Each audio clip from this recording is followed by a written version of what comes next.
Testing. Much. Good afternoon. It's March 7th, 2023. This is the regular council meeting for the Town of Rocky Mountain House. I'd like to call the meeting to order. I just want to do a quick acknowledgement today for Shane Boniface is our new deputy mayor.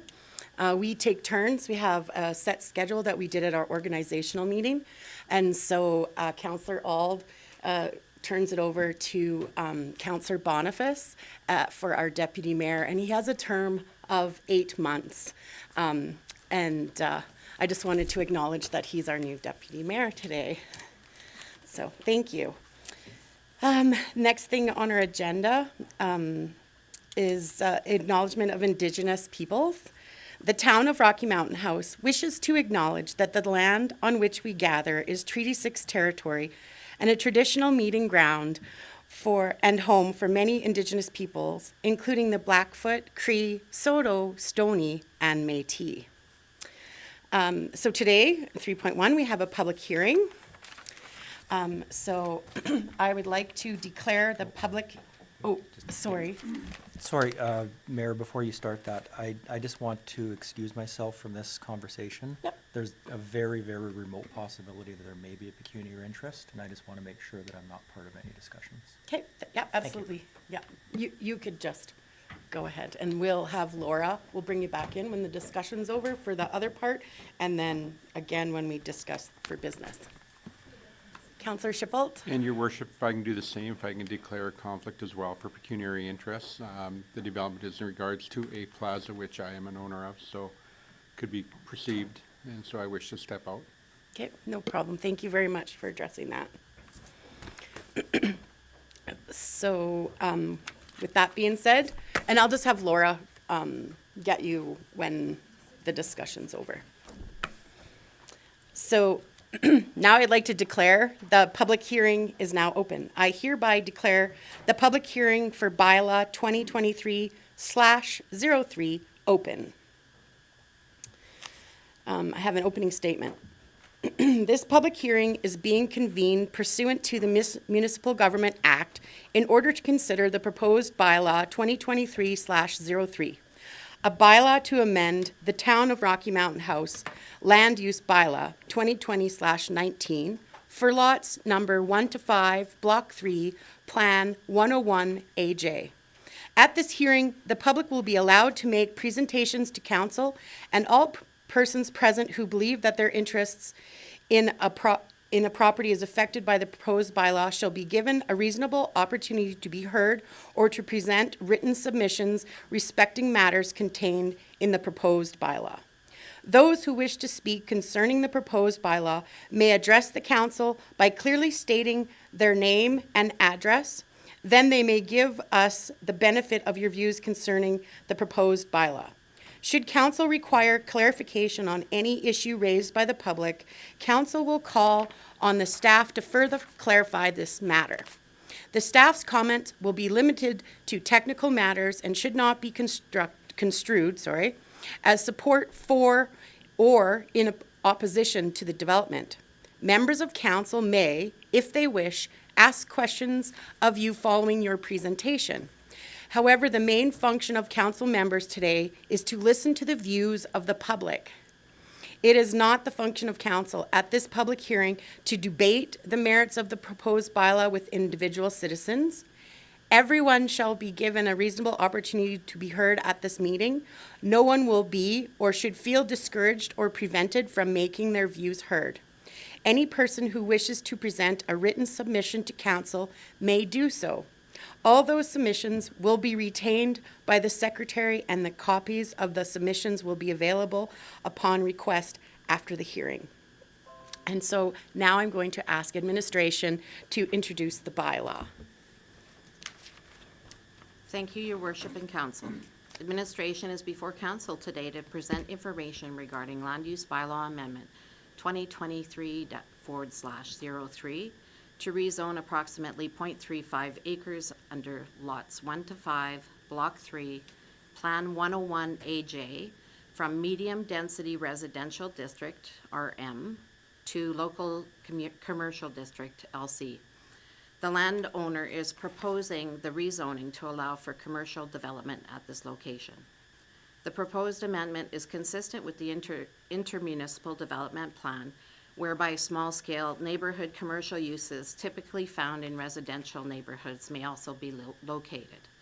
The amendment is also consistent with the municipal development plan, as the subject property is located in the downtown transition area, which allows for some commercial uses as part of a mixed-use development to provide amenities and services for downtown residents.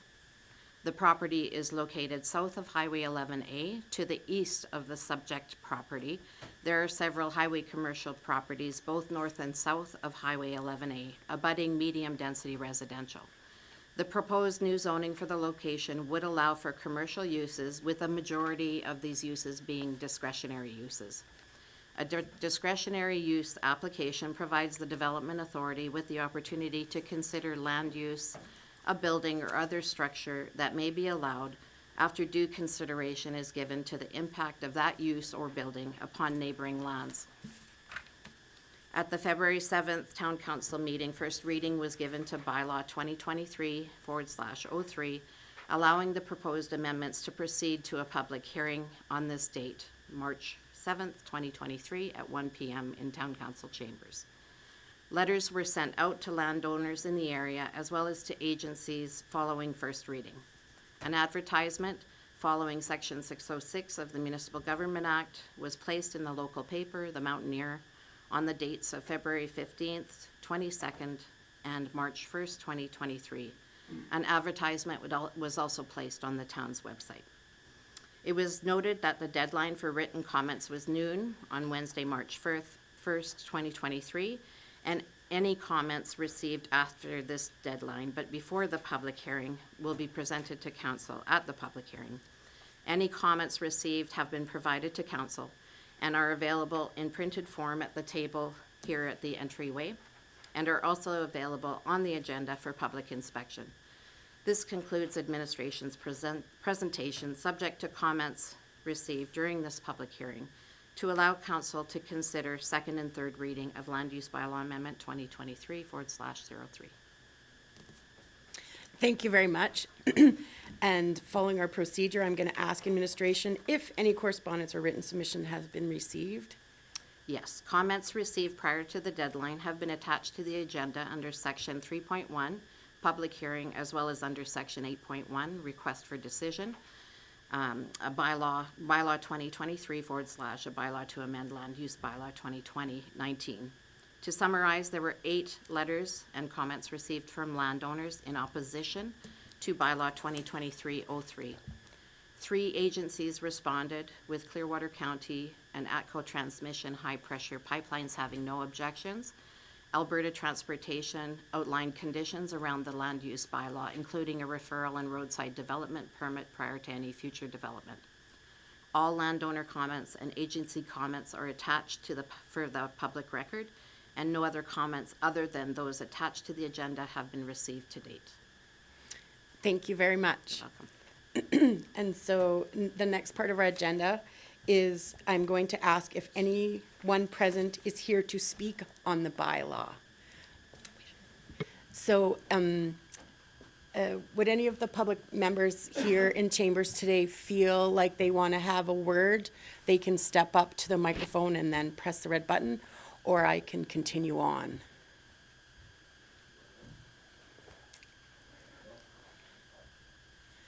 It's totally allowed. Yes, please, if you would like.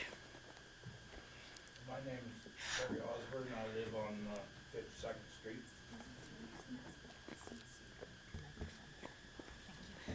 I'm sure they can hear me. It's for YouTube. It's like I said, I live on 52nd Street, and it's zoned residential, right? And I'm sure there's other places that's already zoned for commercial.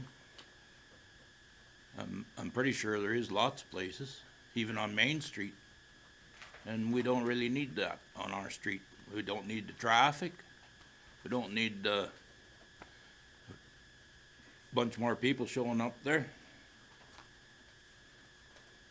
And, I just wanna say I'm opposed to it, Okay. right? Thank you very much for attending today. I appreciate your comments. I would welcome the next speaker. Hi, I'm Dave Hokestead. I'm, excuse me. I live on 5204 51st Avenue. And I am not against business, obviously. I've owned a couple in my day. But this, where it is, when the land was bought by the new owner, was it, did he buy it because he was gonna get changed over to commercial from Cliff Friesen, or did he buy it because he was gonna do something else with it? You know, it's speculating, right? And to have a liquor store on that corner, I can see the problem already, is, the kids. There's about 4 kids that live right up in those areas. And they walk by my place every day from school, and there is some fast traffic on that road. The parking is getting, I guess, worse and worse all the time, and it seems to be a narrow road, and I just can't picture it, how you get in and how you're gonna get out of that place without it, you know, making chaos, basically. So, like I said, I am totally not against new business in Rocky, at all. In fact, we need a hell of a lot more of it, pardon the language.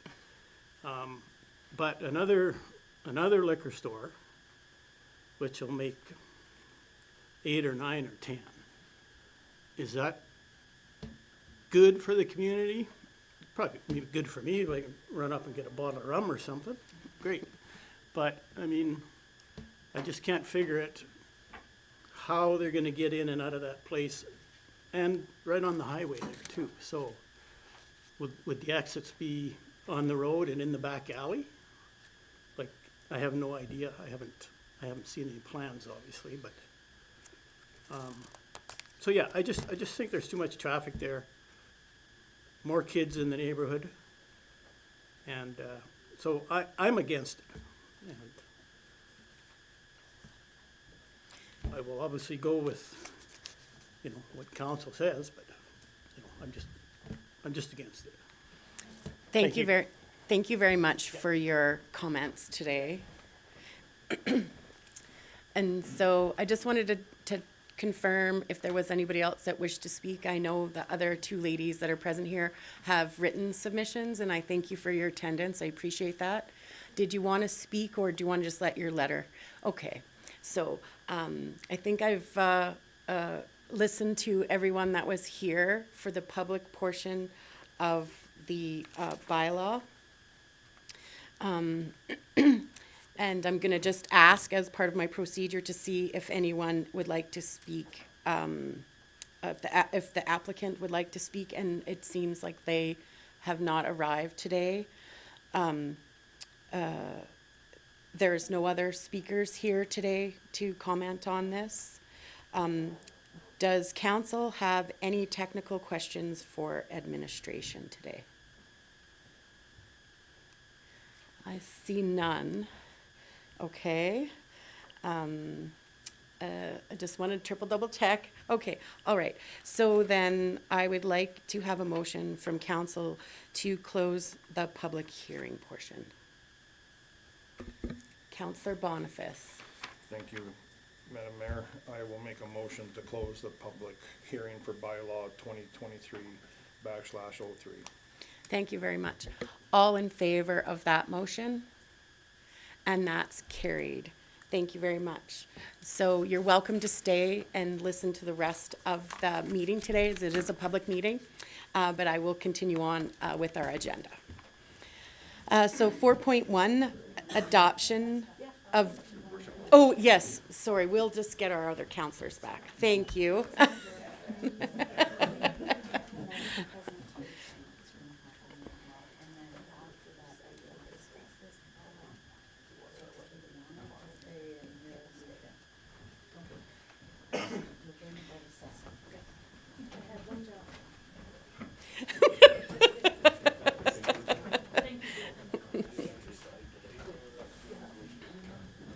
Almost forgot to bring you back. So we're at 4.1 of the agenda now, to adopt the agenda for March 7th, 2023, regular council meeting. Does anybody have anything to add to today's agenda? Councillor Hutchinson? Yes, I would like to add under 17.5, closed session, FOIP Section 17, disclosure harmful to personal privacy. I'm sorry, 17.5, Yes, and it was section, 17? and do you have documentation No. for that? So, is it something that needs to be discussed today, or is it something that you could provide the documentation for ahead of time so that we're prepared to review the information? No, I feel it's something that needs to be attended to today. Okay, and so do you have documentation that you're gonna give administration that they could give us at the break? No, I do not. Okay. So I feel that we should be prepared for our meetings, and so I would like to see if anyone has a problem with adding this item to our agenda today. Councillor Boniface? No, I have no problem with it. I understand that sometimes things kind of come up that you don't have everything prepared for, so at the least, I believe we should listen, and at the most, if we need more information, we bring it back at the next review. Okay, thank you very much. So I will ask for a motion to accept the agenda with the added agenda item 17.5, closed session, FOIP, Section 17, disclosure for personal privacy, disclosure harmful to personal privacy. Councillor Phillips? I will make a motion to adopt the agenda as amended. Thank you very much. All in favor of that motion? And that's carried. Thank you very much. So moving forward in our agenda, we have a delegation today from Accurate Assessment with Bob Dodlin. And Corey, I missed your last name. Corey Allen. Thank you very much for coming. They are the assessors for the town of Rocky Mountain House. And I'm just going to remind you that to speak, just press the button in the center of the microphone. And I'm going to turn it over to yourselves. Thank you very much for coming. Okay, thank you very much, Mayor. I do have a PowerPoint now. Is this possible? Okay.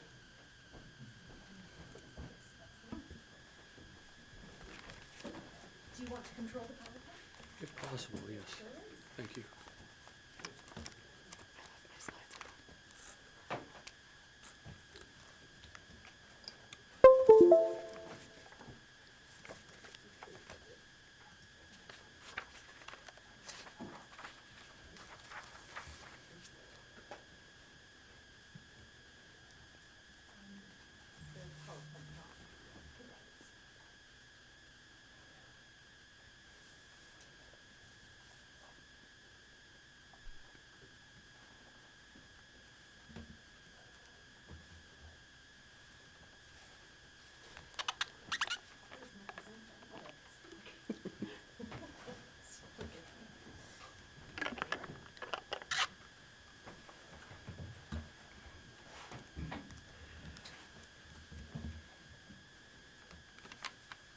All right, thank you very much, Madam Mayor and council and staff. We're with Accurate Assessment Group. My name is Bob Dodlin. This is Corey Allen to my left, and we're here today to present the 2022 assessment as it stands and is submitted to the province. Now, I'm going to be going through the PowerPoint. However, the PowerPoint's behind me, so I'm going to hopefully stay in time with the screenshots along with my printed version here. I will look back behind me from time to time. So again, thank you for this opportunity. We looked forward to it last year. We look forward to it this year to presenting. If at any point during the presentation you have any questions, feel free to ask them. No problem. You won't kind of throw us off our I guess rhythm at all. If the question will be answered in future slides, then I'll just mention that, and then we'll continue on. Okay, so today's agenda is the first part will be an introduction to Accurate Assessment Group, who we are, and the second part will be kind of focused in or drilling into the highlights of the municipality's assessment year over year. Accurate Assessment Group was founded in 1997. Of course, we're very new to the assessment service as assessment services provider to the town. As of last year was our first year. We are spanning across the province as far north as High Level and as far south as the MD of Taber in some capacity of assessment, whether it be full services or partial services. We have 3 offices in total. Our main office is out of Sherwood Park. We have 2 sub-offices, one in Whitecourt and one in Warburg. We did have 3 offices, but we did have an assessor retire as of last year. So we're very proud to say that she had an assessment career of over 35 years, and really, we really do miss her.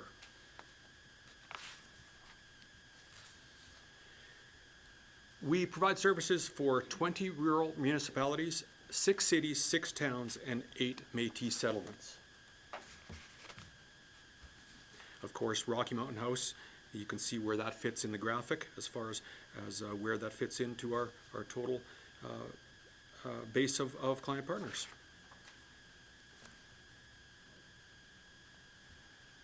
I've gone one too far ahead, but please do.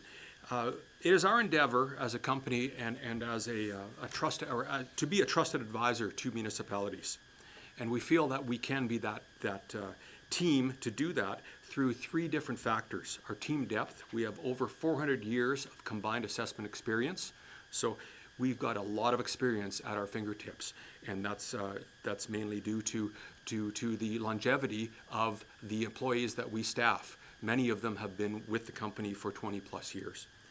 Also our second factor would be our communication. We feel we have excellent communication strategy when it comes to speaking or providing information to both our client partners as well as ratepayers or property owners, if you will. This is an example of that type of communication, what we're doing today. And then the third factor that we feel is just as important as the other 2 is data integrity. We have a quality process that we go through with our data as we're collecting it in the field, as well as we provide, or we have backups in place for all our digital data and electronic data, et cetera. So we run a very, very tight ship when it comes to that factor.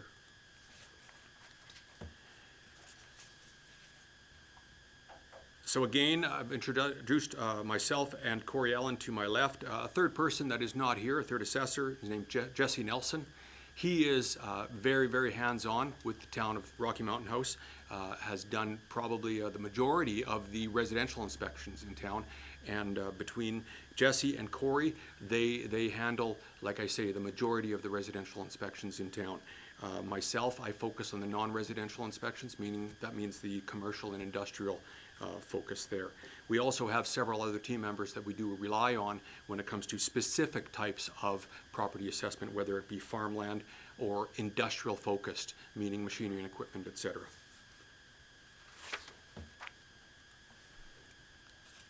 Property assessment overview. Assessment is the process of assigning a dollar value to a property for taxation purposes. Assessment or assessed value multiplied by the mill rate or tax rate equals property tax, simply put. Assessment legislation is bound solely or most solely by the Municipal Government Act. This is the focal point for assessment, and it dictates how assessment is conducted. There are supporting regulations to that which support different aspects of assessment, whether it be the parts regarding the complaint and appeal process or nonprofit, etc. But with all of that, that's the legislation that we are bound by and that we are governed. Assessment valuation. Residential assessment is primarily and almost solely market value driven.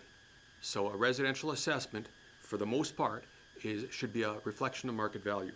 Non-residential assessment is very much the same way. There are a few specific exceptions where it's a regulated rate, but for non-residential assessments such as offices, retail buildings, warehousing, etc., it's primarily market value driven. Then there are two other classes of assessment, farmland assessment and what's called designated industrial property. Those are regulated assessment. And the regulated part of that means that they're based on rates provided by the province. So we've established that the majority, high majority of property assessment in the town of Rocky Mountain House is market value driven. Market value means the amount that a property might expect to realize if sold in the open market by a willing seller to a willing buyer. There are three approaches to value when it comes to valuing based on the market approach or market value: cost approach, direct sales approach, and income approach. Are you going to be able to explain the three different approaches like you did last year for us? I can certainly. I've got a cheat sheet here, so this goes Yeah. very, very smoothly. Okay. Thank you, especially- because I did have quite a few questions about that as a counselor last year. Absolutely. And I referred to my notes that you went over in order to answer some of those questions from our citizens. Absolutely. So thank you for doing that for us. You're very welcome, Madam Mayor. So I will start with the cost approach. The cost approach is based on the premise that a buyer wouldn't pay more for a property than they would pay to build an equivalent property. The formula for the cost approach is the cost to build plus or minus any form of depreciation plus land value. One assumption with this approach is that there is a sufficient supply of buildable land so that construction is a viable alternative. So that's the cost approach. Direct sales approach is based on the principle of substitution, where a purchaser wouldn't pay more for a property than they could buy an equal property for. Recent sales of comparable properties are analyzed to provide an indication of value for properties assessed through this approach. Examples of property types where this approach is used are single-family dwellings, condominiums, vacant land. The income approach, which is probably considered to be the most complicated of the three approaches, is based on the fact that the property's ability to earn revenue is directly related or directly tied to its market value. This method requires a detailed analysis of both income and expenses, both for the property being valued and other similar properties, to determine how much income a property could be expected to generate. Analysis of the relationship between income and sale price is done to calculate the capitalization rate that is applied to that type of property. So hopefully that clarifies the three approaches. I do have another question on income approach. Where are you applying that to in our community? Absolutely, excellent question. So we apply the income approach to value to non-residential properties, improved non-residential properties, not vacant land. Vacant land is always based on the direct comparison approach. But if it's improved, such as an office building, a retail store, a warehouse of some nature, those we utilize the income approach to value to assess those. So in a nutshell, we query within the town on all landlord-tenant relationships.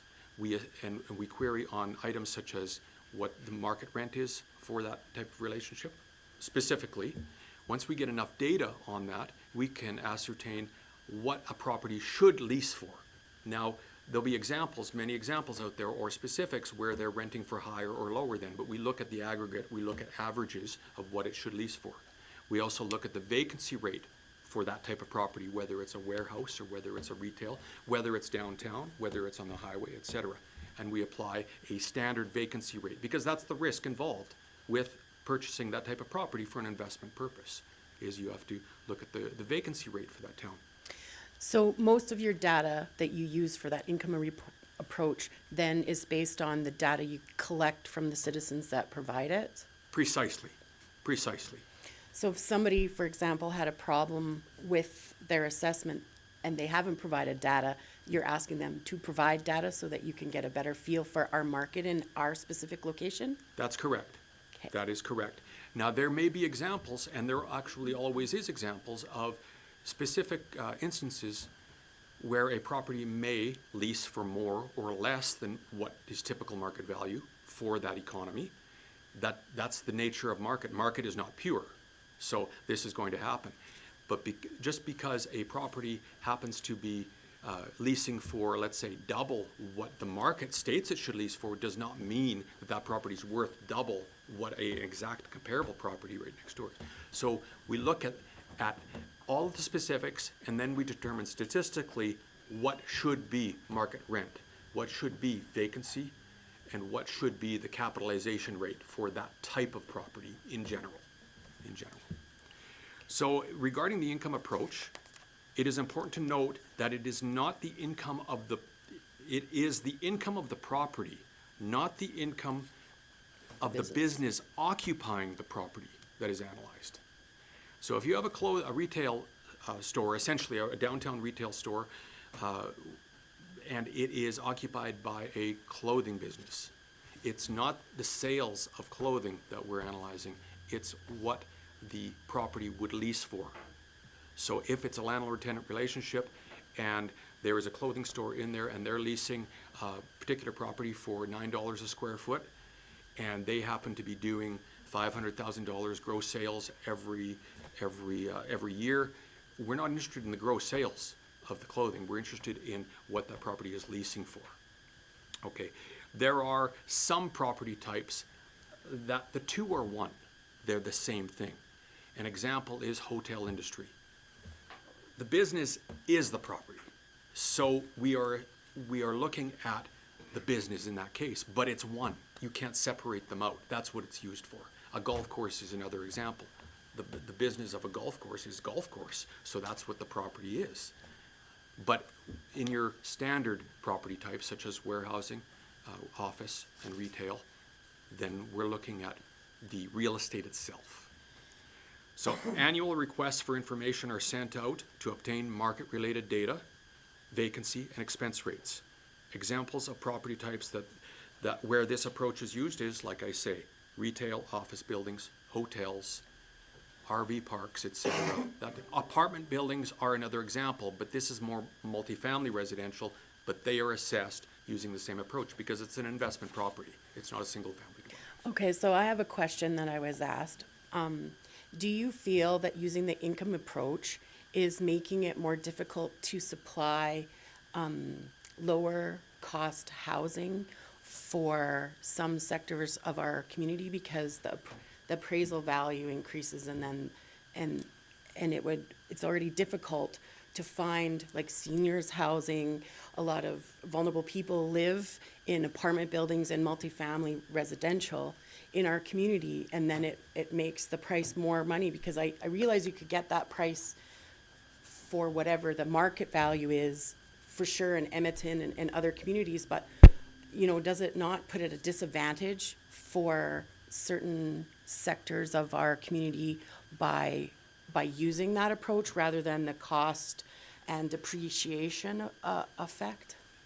Well, what I can say is that there should be, there should not be a relationship there, because at the end of the day, assessment is to be a reflection of market value. And we want to use the most precise approach in order to obtain that value. So as long as the assessment is correct, that should not have an effect on the economics of that property, because that would be reactionary, I guess, is how I see that. If the assessment were to be lower than what market value is, then the equity is not there. I don't see a correlation there at all. If we were to use the cost approach, the depreciated cost approach, it's likely that many properties would be assessed a lot higher than what the true market value would be, because the cost to build is typically with small town Alberta is higher than what that property would get on the market. It may not be the case in the cities as Calgary, Lethbridge, Edmonton, but it's quite likely the case when it comes to small town Alberta. So what I can say is, what I feel very confident saying is there should be no correlation between the two that you're speaking of. Okay. Thank you very much, because we're all very concerned about providing adequate housing for our community. Hopefully that did cover the three approaches and clarifies.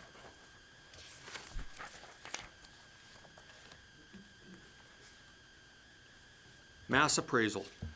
Mass appraisal means the process of preparing assessment for a group of properties using standard methods and common data and allowing for statistical testing. So the types of data that we consider when we're assessing, and much of this is more related to residential or single-family dwelling than it is to non-residential, because you have a much broader database of it. You've got many more residential properties than you do non-residential. Items is location, lot size, age and condition, can be building size, etc. So anything that would a typical purchaser would look at when they're going to purchase a home. Those types of strong or items of strength, if you will, when you're considering the purchase of a home. The assessment process. Every property is reassessed annually. This does not mean that every property is re-inspected annually. It just means that it's reevaluated based on market conditions. So as the market changes over time, the assessments will change over time as well. Now, property inspections that do happen every year are inspections such as new development permits for a given year. We call the term we use is progressive properties, or properties that were incomplete in the past but are now being completed. This is very common in large projects such as your non-residential or large houses where they're built over a year span. It may actually span over that December 31st deadline that we have when it comes to assessment every year. And then what we call global re-inspections.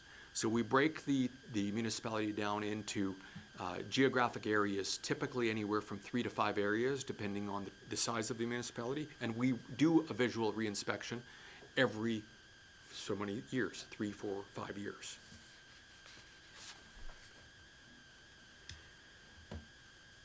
And then concluding the narrative of the front end of the agenda here, the assessment inquiry. So we've gone through all of the other pages there. Now we're coming to a mail-out situation, and there are inquiries. Of course, that's where we're in right now, where there is the mail-out has happened of the assessment notices, and we are getting inquiries. I do want to touch on last year, because of last year was our first year, and it was, I guess you could say, a new assessment company valuing and going through all the assessments. Last year, for the 2021 assessment, we had 53 inquiries. And there were several lodged complaints. I don't have an exact number in front of me, but I believe it was in the neighborhood of a half a dozen official complaints. And we did not have any go to the actual board hearing where everything was resolved prior to that.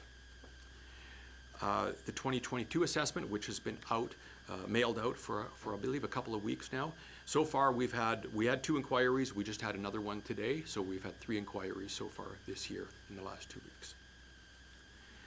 So our first, address would be if somebody calls in or inquires regarding their assessment, wants to inquire, we hope that they contact the municipality or attend an open house, which we will be holding here in the near future, to speak with an assessor. Directed to us. Direct any inquiries to us when it comes to assessment.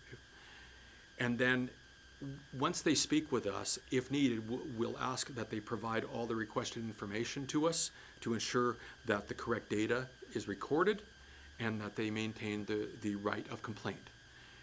It's very difficult to consider if an assessment is correct or incorrect if we're not allowed to inspect the property, and that has happened in the past, as well as if we're not allowed to have the details of the property, meaning if there is problems with the property, well, it's difficult to put a value on that if we don't know what the problems are. Same thing when it comes to non-residential assessment. If there's a landlord-tenant relationship, then we would like the details of that, the nature of that relationship. If it's a case where it's a rented property, we would inquire on the lease rate. All of this information that I'm speaking of is confidential. It's not public knowledge. It's for us, our evaluation, our review, and then our determination whether a complaint or an inquiry is respected and if it's viable for a change. And then if all of that happens and we and the property owner have not come to a resolve, we have differences, and it happens every year, all the time, then there is that formal assessment complaint process whereby we can go through and have a board hear both sides and make that determination. Now focus in on the numbers year over year for the town of Rocky Mountain House. So I've broken it down, we've broken the assessment down into 5 different classes for this particular instance. Residential assessment has increased year over year by approximately 3%. That's a rounded figure, or $17.7 million.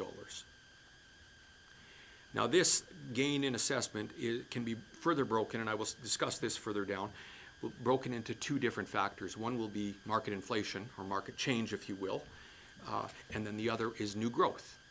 New growth can be a new house, or it can be the change of an existing property going from exempt to taxable, because this is residential assessment, not exempt assessment, so it can reflect that too.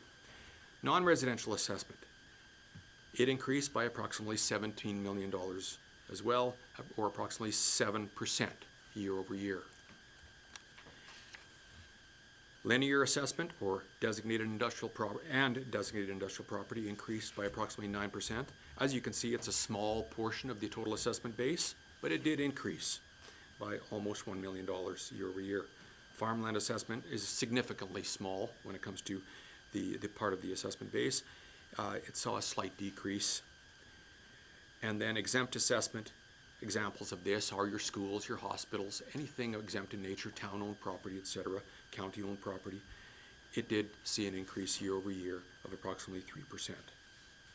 So an overall change in assessment of $41 million assessment base, or 4% roughly.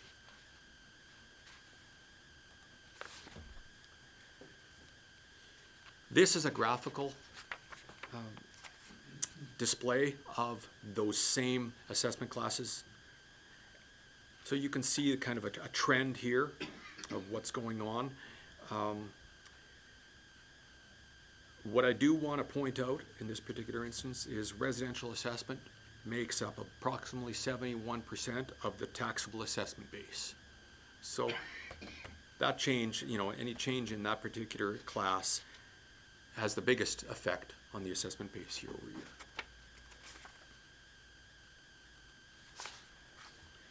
So we need more industrial growth. That won't hurt. That won't hurt, yes. Assessment total history compare. So this is all of the classes combined into one. So this is your total assessment base year or over 5-year running. And you can see since 2020, which would have been the first year of the COVID pandemic impact, we've seen inclines year over year. Taxable assessment change by percent. So I guess the focus here really is this graph, or this table I should say, looked a lot different last year just because of the recalibration, we'll call it, of assessments. But yes, 93% of the total taxable assessment base is changed within 10% up or down, which with the majority of them in that, an increase of 1 to 10%. Much like a bell curve. Last year wasn't so much because of the recalibration or the review, but this year you can see how the bell curve, if you could put this into a bell curve, you would see that a majority of the properties are in that 1 to 10% change. The next table is a similar table, but it's different. It's a taxable assessment change compared by dollars. 10% of $10,000 is much different than 10% of $1 million. So this is why we do this table as well. This is by dollar. You can see here that 77%, rounded 77% of the properties are incurring a change of either insignificant, minimal change, to up to $25,000 increase year over year. Now you may look at the outside of that table. One property experienced over $1 million change and wonder what that property is. That particular property is a hotel in town that increased. Now we're talking a multi-million-dollar facility that increased, by I believe in this case just over $1 million year over year based on performance. There were a few properties, no properties that decreased by over $1 million, but there were several properties, 2 properties that did decrease by greater than $100,000. One of them was due to a fire loss. There was a fire in town that took out a building completely. And then there was another property, a large assessment property that did decrease by $100,000 due to some equipment removal, et cetera. So, Does it also change if it went from exempt to assessed? It would show up on this as well, that's correct. right? That is correct. Yes, it would. Like if we sell a town building. Precisely. That would fit in here very much so. Or even if there was a lot that sold, a town-owned lot that sold to private, then that would fit in the class of whatever that value was. If it was a $50,000 lot that went from exempt to taxable, then it would fit into the $25,000 to $100,000 change. It would be one of those. That's correct. Okay, thank you. The next table is a comparison, a 5-year comparison of, the first one is new accounts, we'll call that. 2018, you can see that there were 42 new accounts, and then 2019 down to 6, 2020, 53, 44, and 8. This really is of no reflection of economy or growth in town. It's more so, it's a sporadic. In a small municipality, it'll be very sporadic. Sometimes there'll be a case where a multifamily building, apartment building may be condominiumized. All of a sudden that goes from one account to being 20 or 40 accounts depending on the case. So yeah. Now the next set of data set is development permit. This does show somewhat of a trend. Starting in 2019, we can see a steady increase in permits. So that's a good thing, and that's always a welcome sign.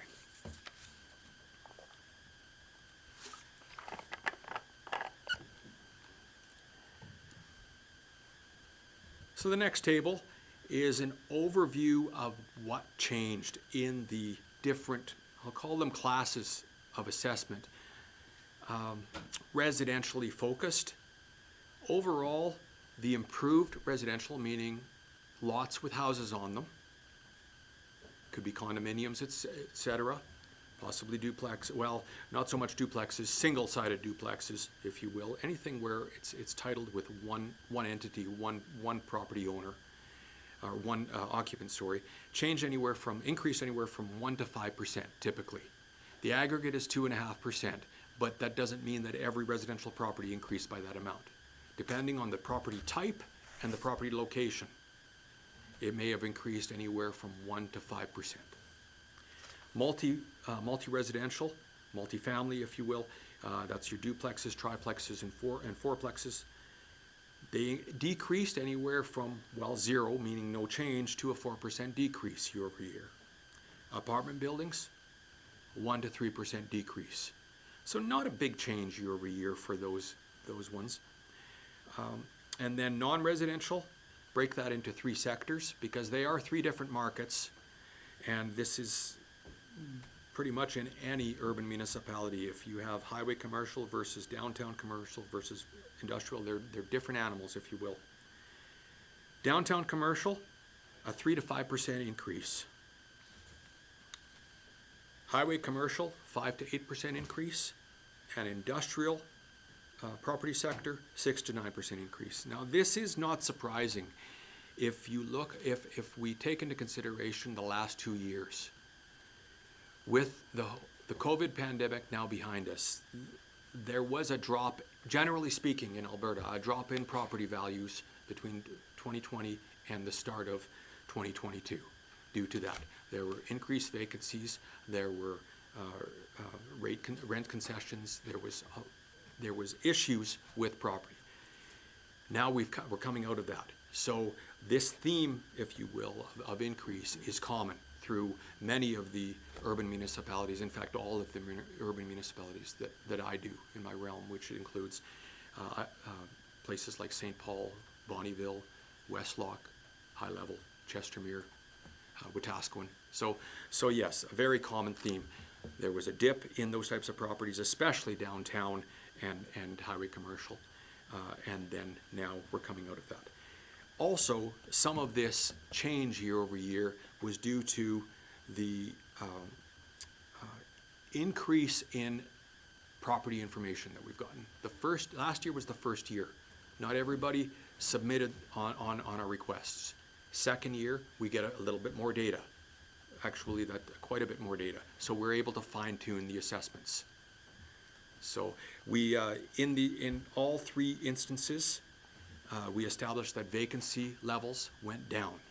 So they went either anywhere from a 1% to 2.5% decrease. Some of that may be because it was tangible decrease, but part of that is also because we collected more data. So fine tuning year over year.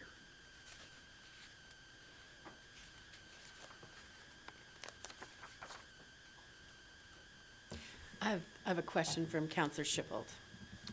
Collecting data, what percentage of the forms you send out get filled out and returned, and how filled out are they? That's an excellent question. What I can say is that I wish there was more right out of the gate. I can say that. I wish there was more response. We get typically 40 to 50% response rate on the send-outs that we do. And the quality of that information? The quality, most of it is understandable. We can understand what's going on. There are some instances where we need to contact the property owner, and the property owners usually will leave their contact information on there. But that's a qualitative answer. We can understand it. There's always some missing data in there, but we hope to get it the following year if they haven't provided it. So it's workable. It's workable. Does that help? Okay. Anything further?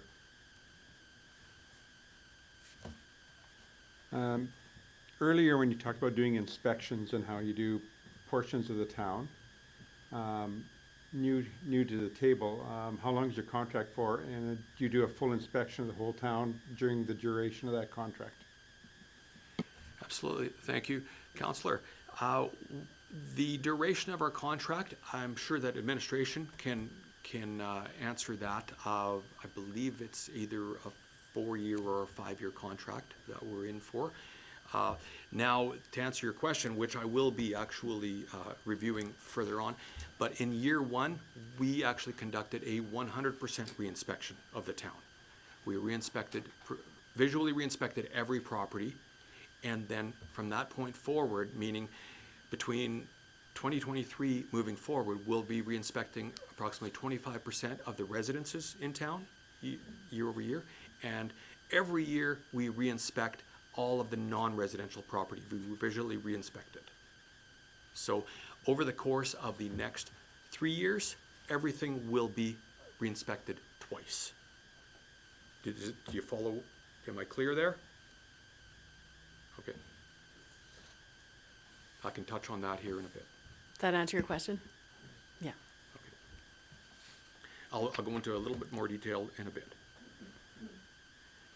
Councillor Shippold was by-election candidate, so he might have different questions because he didn't go through this process last year. Absolutely. Absolutely. This question's for Mr. Kraus, and that's in terms of the duration of the contract. So your worship to Councilor Sherbolt, I'm actually trying to find it on my computer right now, but I believe it was 5 years. Thank you very much. Thank you. Proceeding, this next chart here, which I believe I've got up, yes I do, breaks out or focuses on the residential assessment. Now, if we remember in the very first table, there was indicated a 3% increase or gain in residential assessment. And I had mentioned it's made up of two factors, one being market inflation or market change, and the other being growth.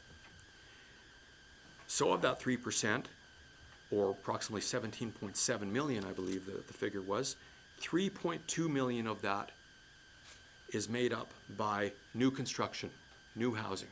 Some of that is completed, will be completed projects, some of it will be projects that are in progress. So that accounts for approximately 0.5% of that 3% gain, if you will, or 2.6% gain in assessment. Now, the remaining 2.1%, or 14.5 million, is due to market change. Now, again, not to throw too many numbers out there, but assessment is like accounting, it's number driven. We established that there was, go back a few slides, approximately a 2.5% increase in market values.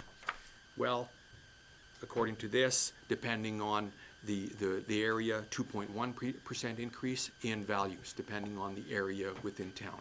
So again, $14.5 million gain in residential assessment due to market increase year over year. So that's just like property value, same house, same building, same everything, but it's worth more this year. Correct. Anywhere, again, that's an aggregate of 2.5, 1 to 5%. Some property types in specific area may have increased upwards of 4 to 5% year over year. Thank you. You're very welcome. The next slide is focused on non-residential. Now, we know that it was indicated that there was a 7% year over year gain in non-residential assessment. Non-residential, again, equates to your retail, office, and industrial type properties. New construction accounted for approximately 0.7 million or $700,000 in that $17 million gain, 0.3%, and then the rest is due to market change or market increase year over year. And again, we did touch on the three different sectors of market for non-residential being downtown, highway commercial, and industrial. Would any of that market change be due to like renovations or updates or like those type of things on either residential or commercial? Like, for example, a building renovated inside, like somebody renovated their basement, we're doing all kinds of granting processes and lots of people took advantage of that to replace their windows and maybe develop other things in their family home. Where does like I added a deck or I renovated the basement fit into this? Excellent question, Your Worship. And the answer to that is any physical change to a property due to a renovation or an addition or what have you will fall into the growth category because it's tangible growth. So if a property, a building is renovated and it increases the market value, by $100,000, well, that increase is not due to market itself, it's due to the capital investment put into the property. So that would fall under growth. Thank you.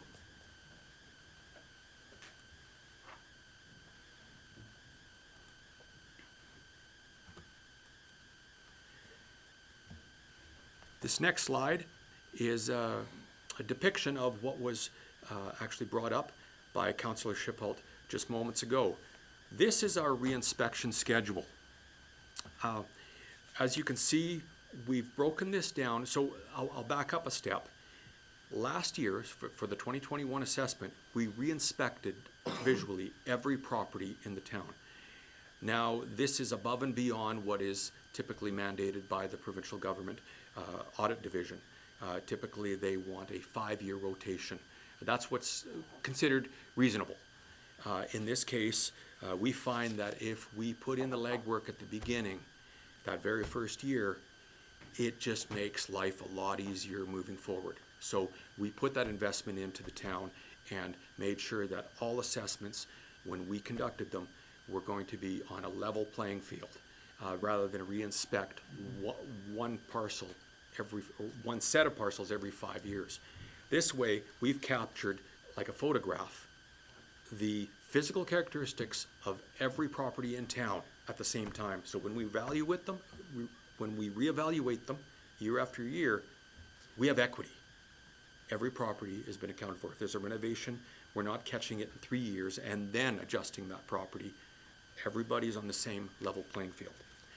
So now moving forward, or going into 2022, what we're actually focusing on, or what we focused on I should say last summer, was specific property types that are more complicated, such as fueling stations, large non-residential properties. There were many, many commercial industrial properties that were remeasured last year.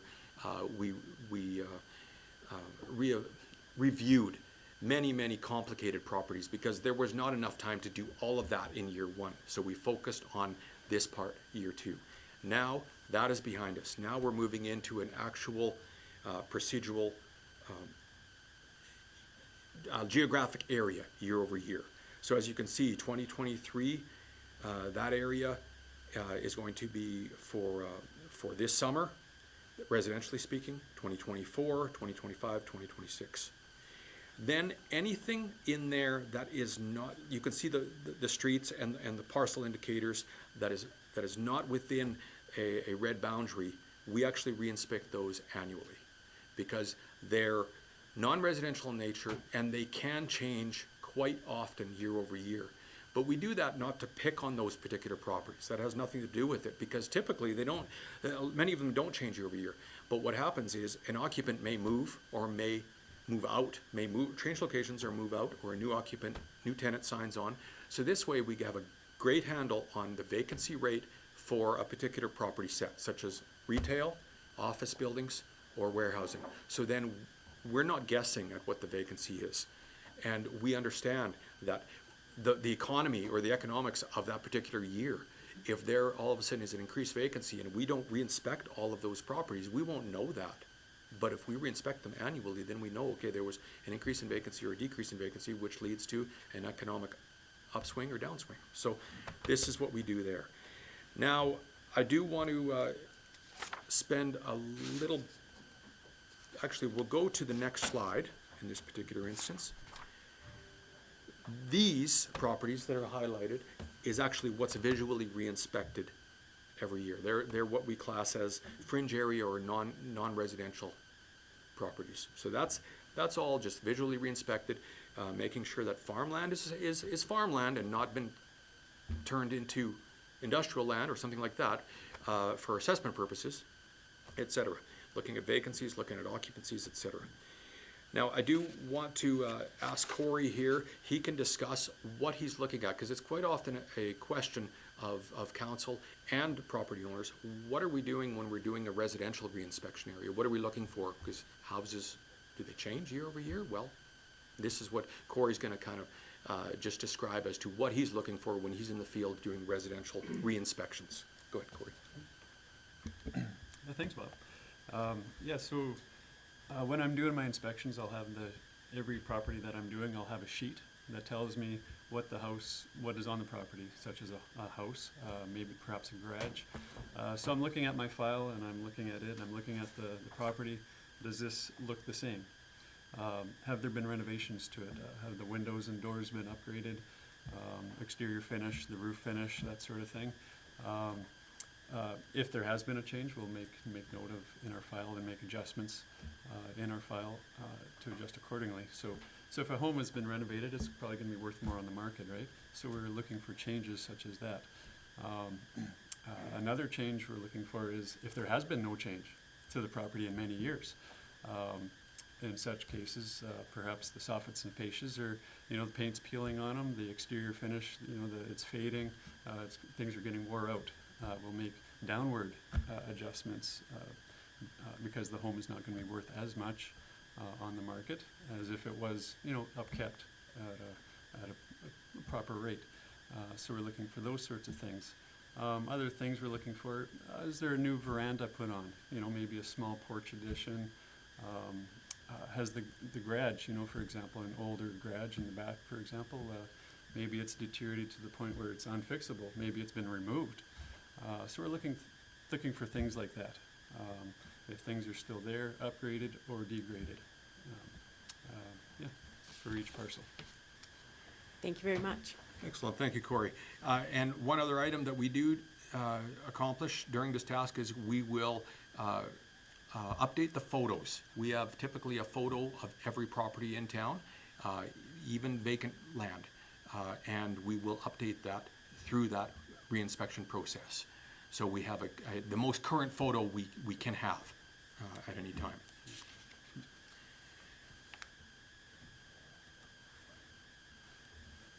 So we've covered the past. Now moving forward.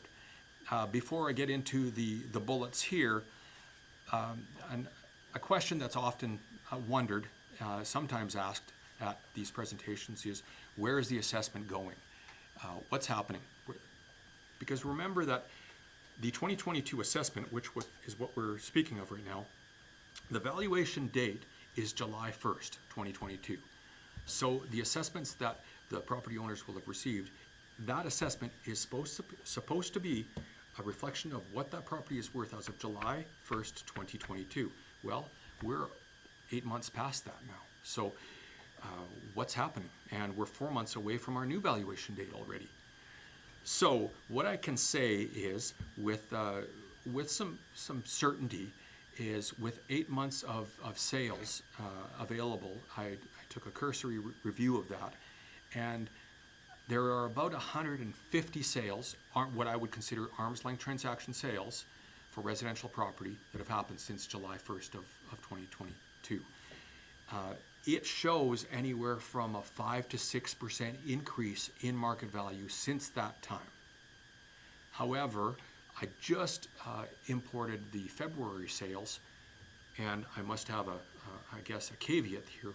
Everybody knows that Land Titles is backed up, so any sale that comes through right now is typically a true October sale. But what I have is February Land Titles data shows that there might be some flattening out, which is not a surprise, because if we look back in the summer of 2022, what happened starting in about May or June? All of a sudden, boom, interest rates go up.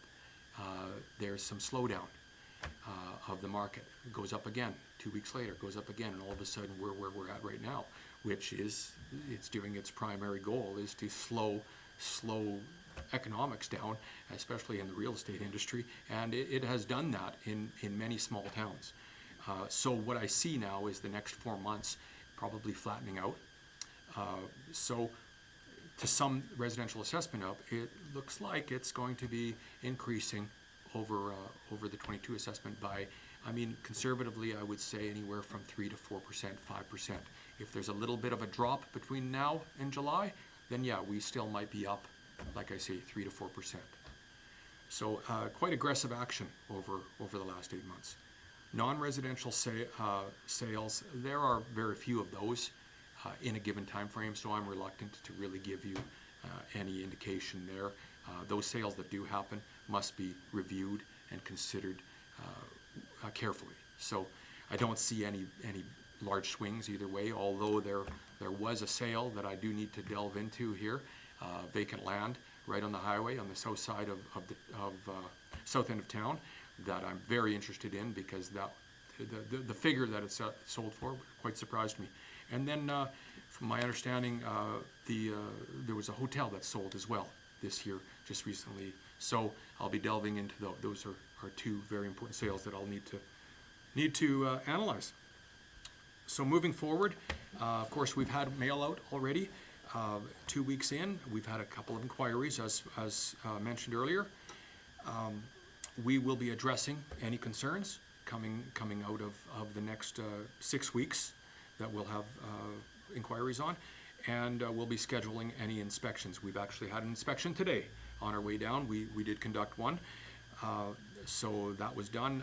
We'll be doing these tasks between now and the end of May.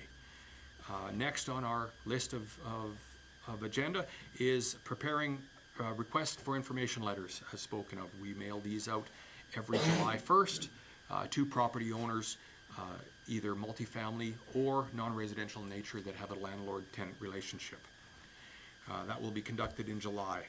And then we'll be also doing the reinspection area this year, as indicated in the slide before that, for 2023. And then lastly, during the end of the year, we'll be inspecting all the new permits for the year and any incomplete construction from 2022. That'll be conducted between October and December, typically. And some further information that we do have in case somebody is new at the table and they want to inquire regarding assessment or maybe specific types of assessments, such as a designated industrial property, or want to visit our website or the Alberta Assessors Association. There's some web links there for you to peruse. And that sums up the presentation. I hope we haven't taken too much of your time. I believe we were only slotted for a half an hour, and we may have exceeded that. That's okay. I appreciate you answering questions in between, and I think we have a couple more. Is that correct?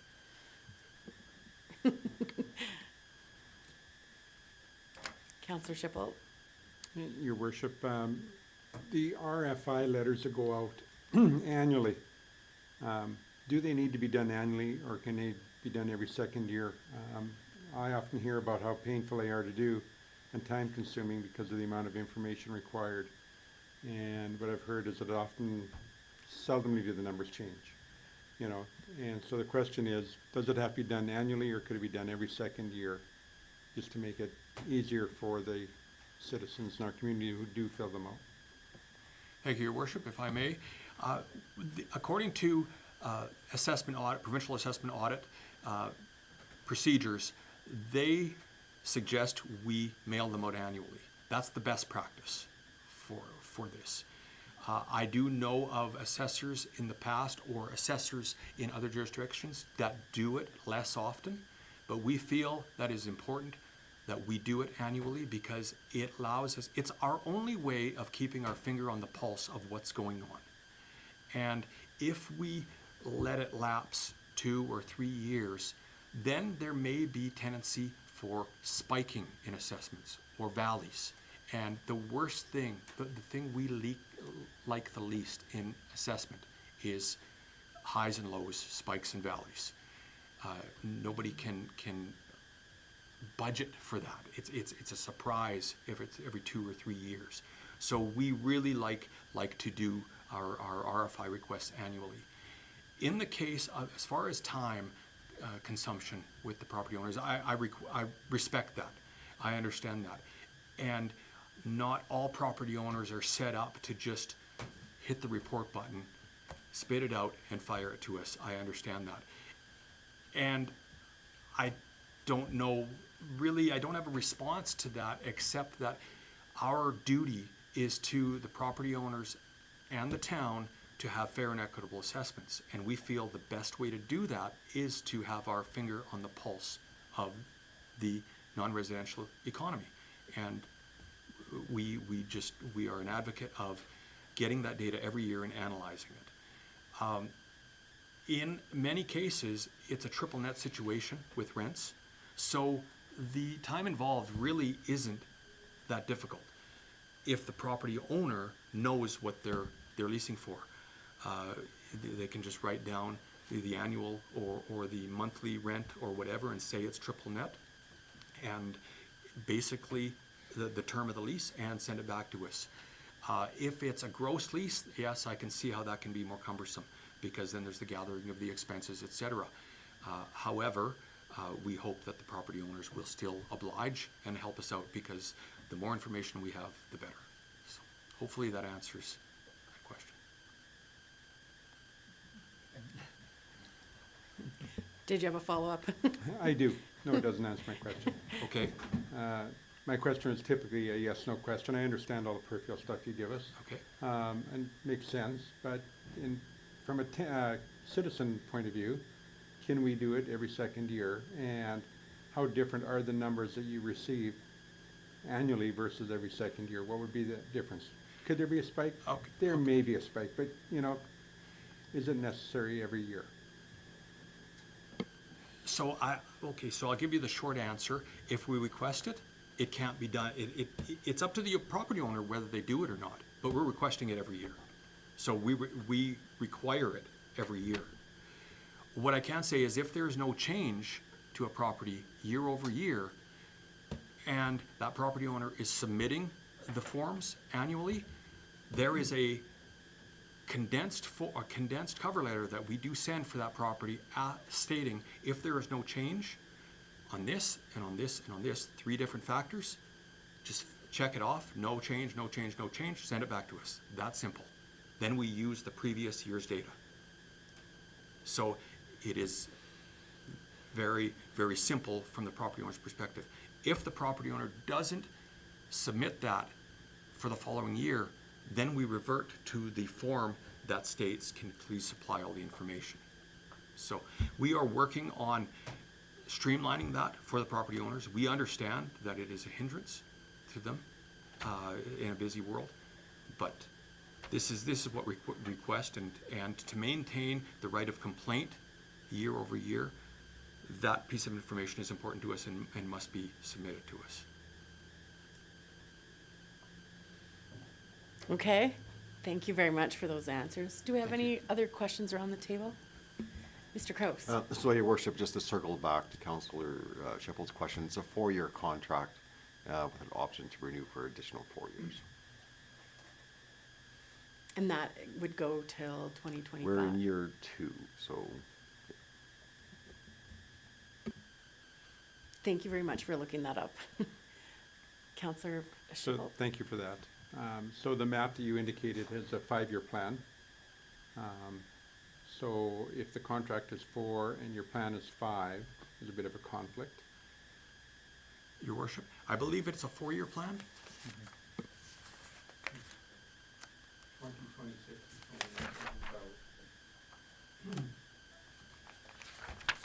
2023, 2024, 2025, and then 2026, and then it starts again. So it's a 4-year plan. There's 4 years in that. It will not coincide with our contract itself because we opted to reinspect the entire town in year 1, again, going above and beyond the requisite of what we were doing, what we were contracted for. Thank you very much. Thank you.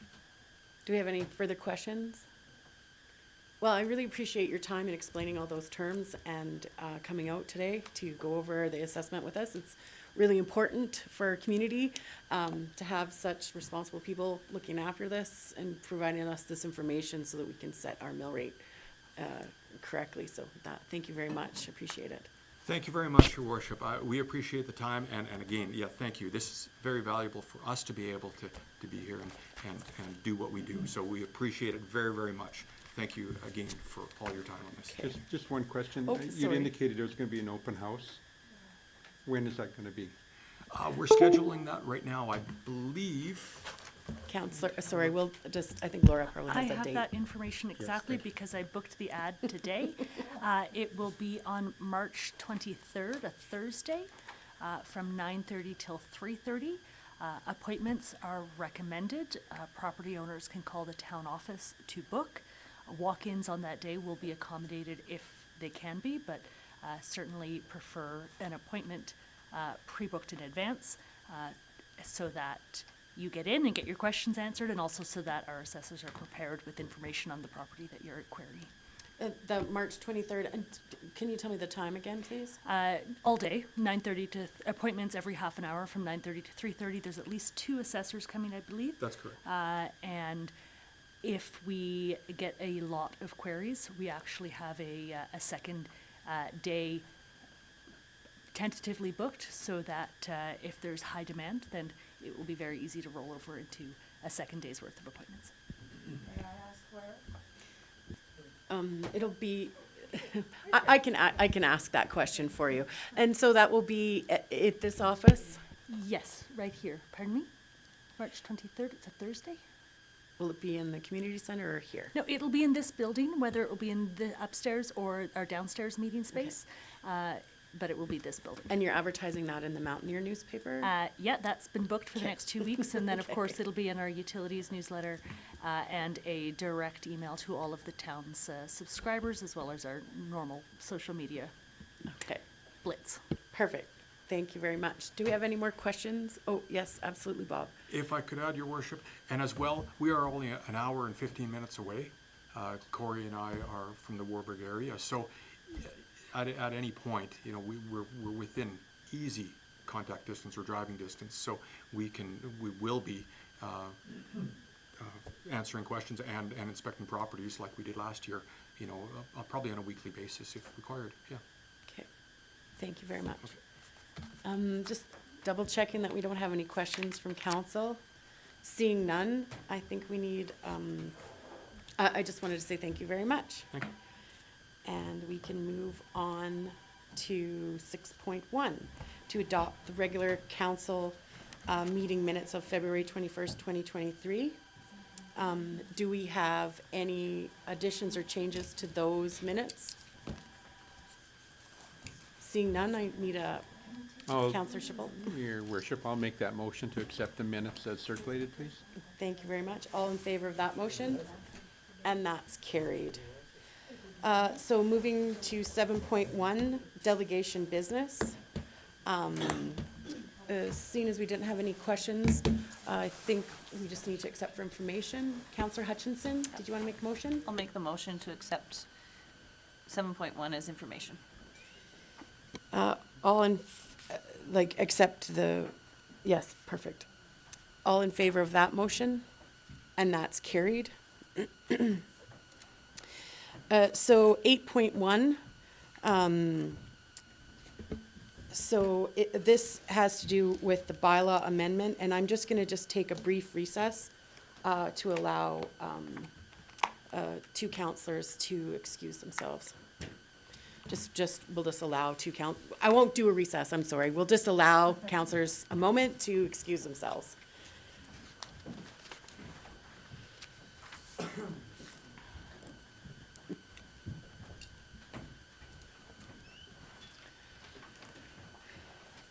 Okay, so I just want to start with saying that our discussion today amongst council should be specifically addressing planning.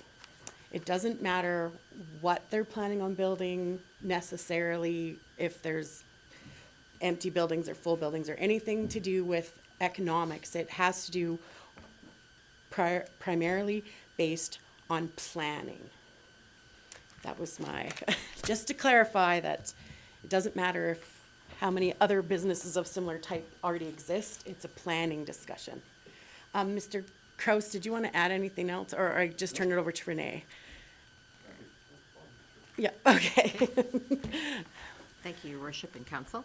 I just wanted to reiterate that the town has received an application for rezoning at 5137 52nd Ave, lots 1 to 5, Block 3, Plan 101 AJ. The rezoning is to change it from medium-density residential district to local commercial district. The first reading was held on February 7th, 2023. And to reiterate information that I provided earlier, advertising was done subject to Section 606 of the Municipal Government Act. And letters were sent to adjacent landowners, and an advertisement was placed in the local paper on 3 consecutive dates. Just to go back to earlier comments, the subject parcel under the intermunicipal development plan is consistent with the IDP, where it allows for small-scale neighborhood, commercial, and institutional uses typically found in residential neighborhoods such as schools and religious assemblies may also be located in these areas. Under the municipal development plan, that subject parcel is located in the downtown transition area, where it allows for some commercial uses as part of a mixed-use development to provide amenities and services for downtown residents. It also states in the municipal development plan that the town shall seek opportunities to expand open space and amenities within the transition area. In the report, I did include some photos of the subject parcel. Also listed the current uses as well as the local commercial district uses for council's information and consideration. The neighborhood is residential with the exception northeast of the subject property where the Rocky Mountain House Health Center is located. There's also commercial uses that are to the east of the property along Highway 11A that do abut medium-density residential zonings. The proposed new zoning for the location would allow for commercial uses with the majority being discretionary uses. A discretionary use application provides the development authority with the opportunity to consider land use, a building, or other structure that may be allowed after due consideration is given to the impact of that use or building upon neighboring lands.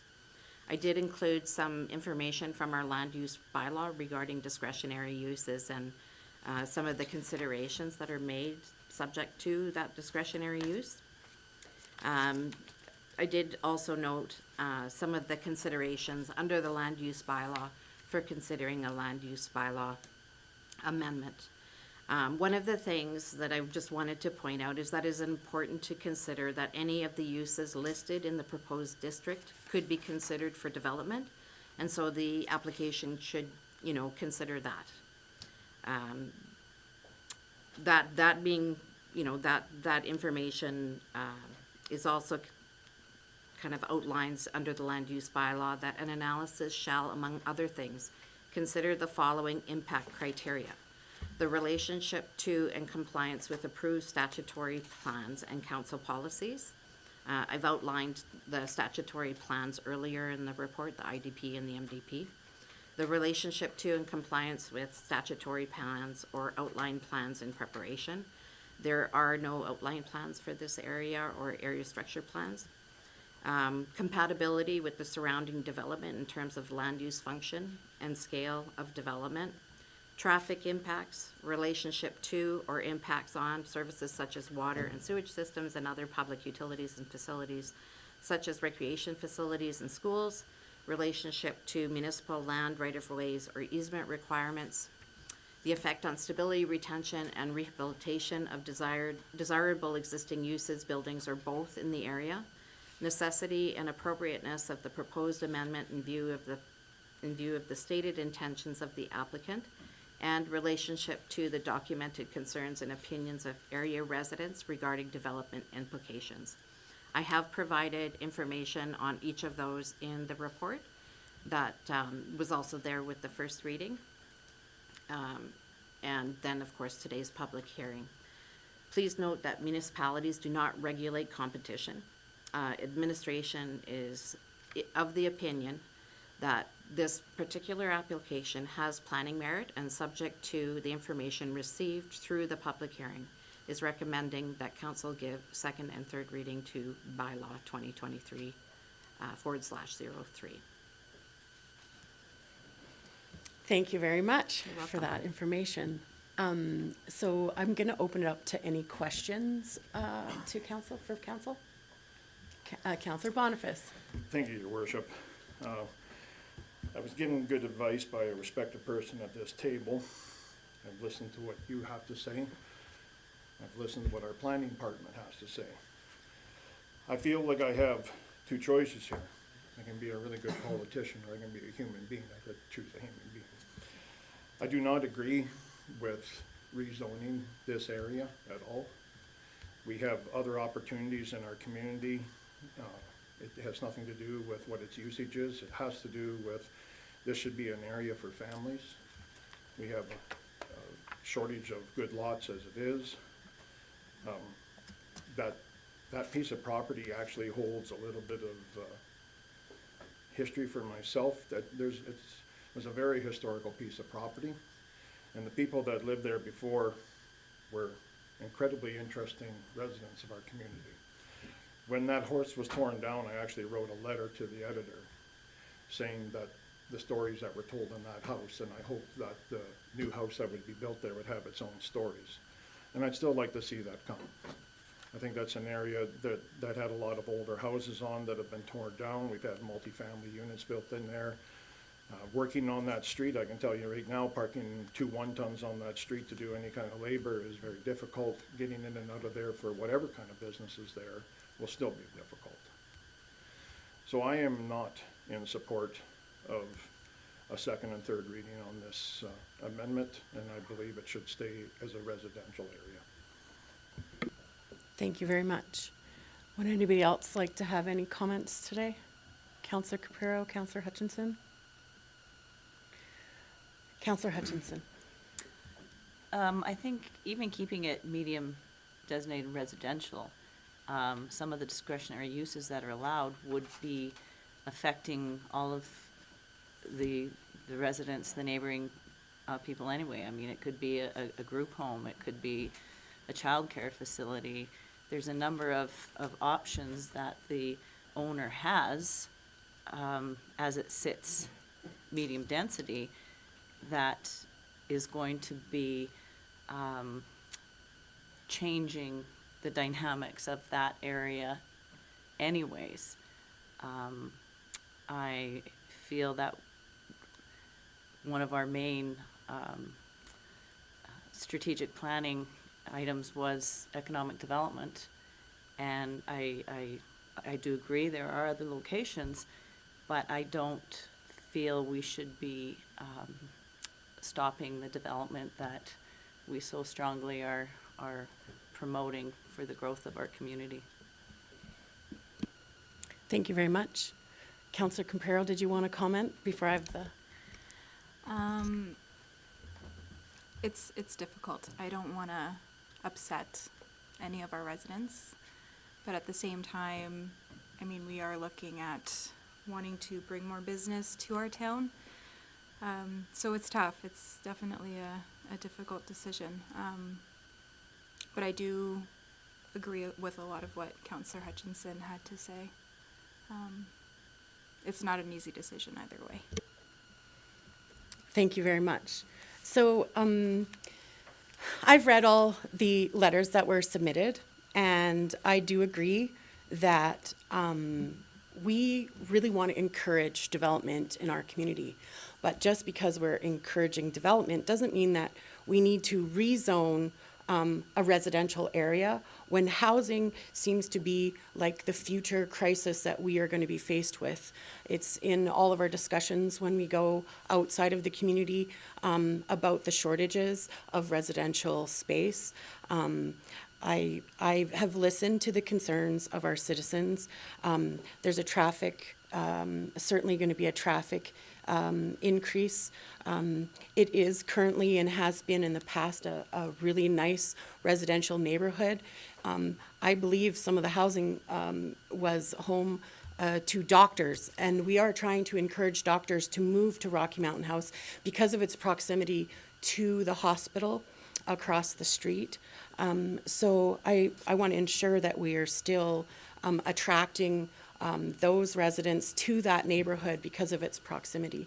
I certainly, I read through everybody's things. We definitely do want to encourage development in our community, and it's not to say what you can build and what you can't build on already zoned lots. That's up to the developer to decide that, but it is up to us to decide if we should change the zoning to allow something that's non-residential into that neighborhood. So my feeling is, after looking at the neighborhood, that it would, even though we do want, development in our community, it negatively would impact the residents of that area and maybe even like neighboring communities, because it is such a strong residential area. So I think I would like it to just stay as it's currently zoned myself personally.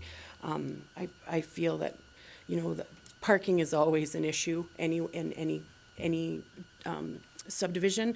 My other concern is when I read through the Alberta transportation, my concern is would we have to, and I could maybe ask this to Renee right now, would we have to implement the cost of changing that intersection there to accommodate, like, it talks about doing a traffic study and what the impact would be. And also, I wanted to say that even though that Highway 11, it doesn't act like a highway outside of business hours. Really, it acts more like a collector arterial road than a highway. Most traffic, like heavy highway traffic, goes around because there's lots of streets, like from the where it turns onto the highway to Cow Lake, all the way, really to the highway. There's not much going on past the hospital in the evenings, and it doesn't affect like a normal Highway 11A, like say if you were going through, some other communities have a secondary road that goes right through the community on both sides. It is more of a commercial area, but ours is really, they moved the highway around before I was born, not before I was born, but we won't say how old I am, but quite a while ago. When they put the other bridge in, from the old bridge, now it's the new bridge, and when they went to Nordegg. So I feel that's another consideration. So about that intersection, would it have to be? So, Your Worship, just to answer your question, any responsibility for improvements to the intersection would be the responsibility of the applicant. Of the applicant? That's right. Yeah, okay. So, I mean, I just was worried about a cost to our community, so. But I think I really would like to listen to our citizens in that area. We do want to encourage development in Rocky Mountain House, but I think I'd like to stay at that right now. Is there any further questions or comments? Did you have anything more to add to us? No, all of the information's in the report that I provided, and Okay, thank you very much. you're welcome. So now we need to, I'm looking for a motion. Councillor Boniface or Councillor Hutchinson, did you want to make a motion about this bylaw for second reading? Councillor Hutchinson. Be it resolved that council give a second reading to bylaw 2023/03, a bylaw to amend land use bylaw 2020/19, designating lots 1 to 5, block 3, plan 101AJ from medium density residential district to local commercial district. Thank you very much, Councillor Hutchinson. And so all in favor of that motion? And all opposed? And so because it is not a majority, it's not carried. It's a tied vote, so it's not carried. Thank you very much. Mr. Kraus, would you explain for the gallery what a not carried means? The bylaw isn't passed, so the zoning doesn't go through. Okay. Thank you very much for that clarification. And so I believe now I will take a 10-minute brief recess, and we'll see you in 10 minutes. Thank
Thank you very much. So proceeding on today's agenda, we're at 8.2 in RFD for bylaw 2023/02, council procedural bylaw, consideration for second and third reading.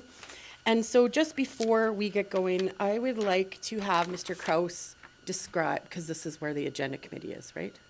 Yes, okay. I'm following my notes. We had quite a few questions about what an agenda committee is and how it functions that we couldn't answer at the last meeting, and I would just like to go over that a little bit with Mr. Kraus before we have any more discussion.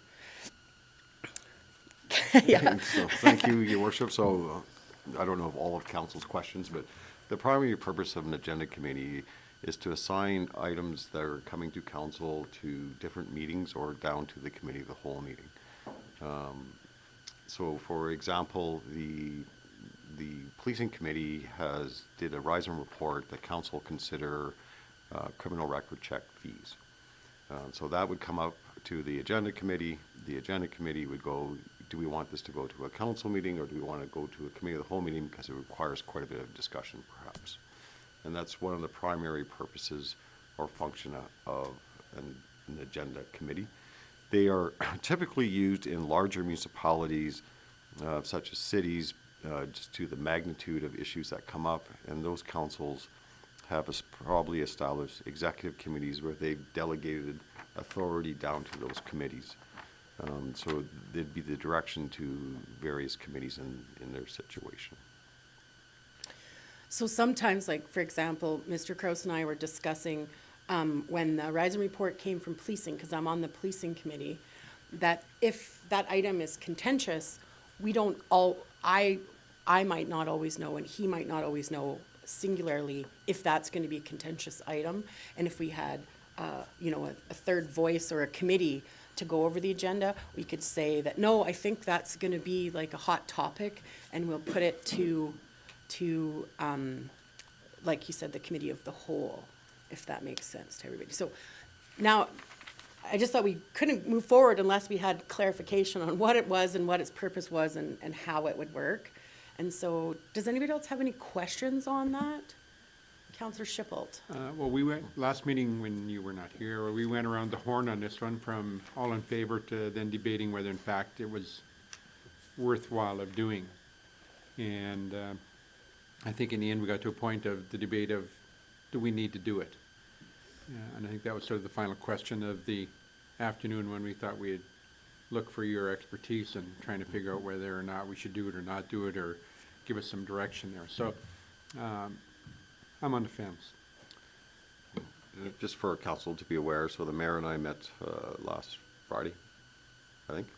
Friday morning.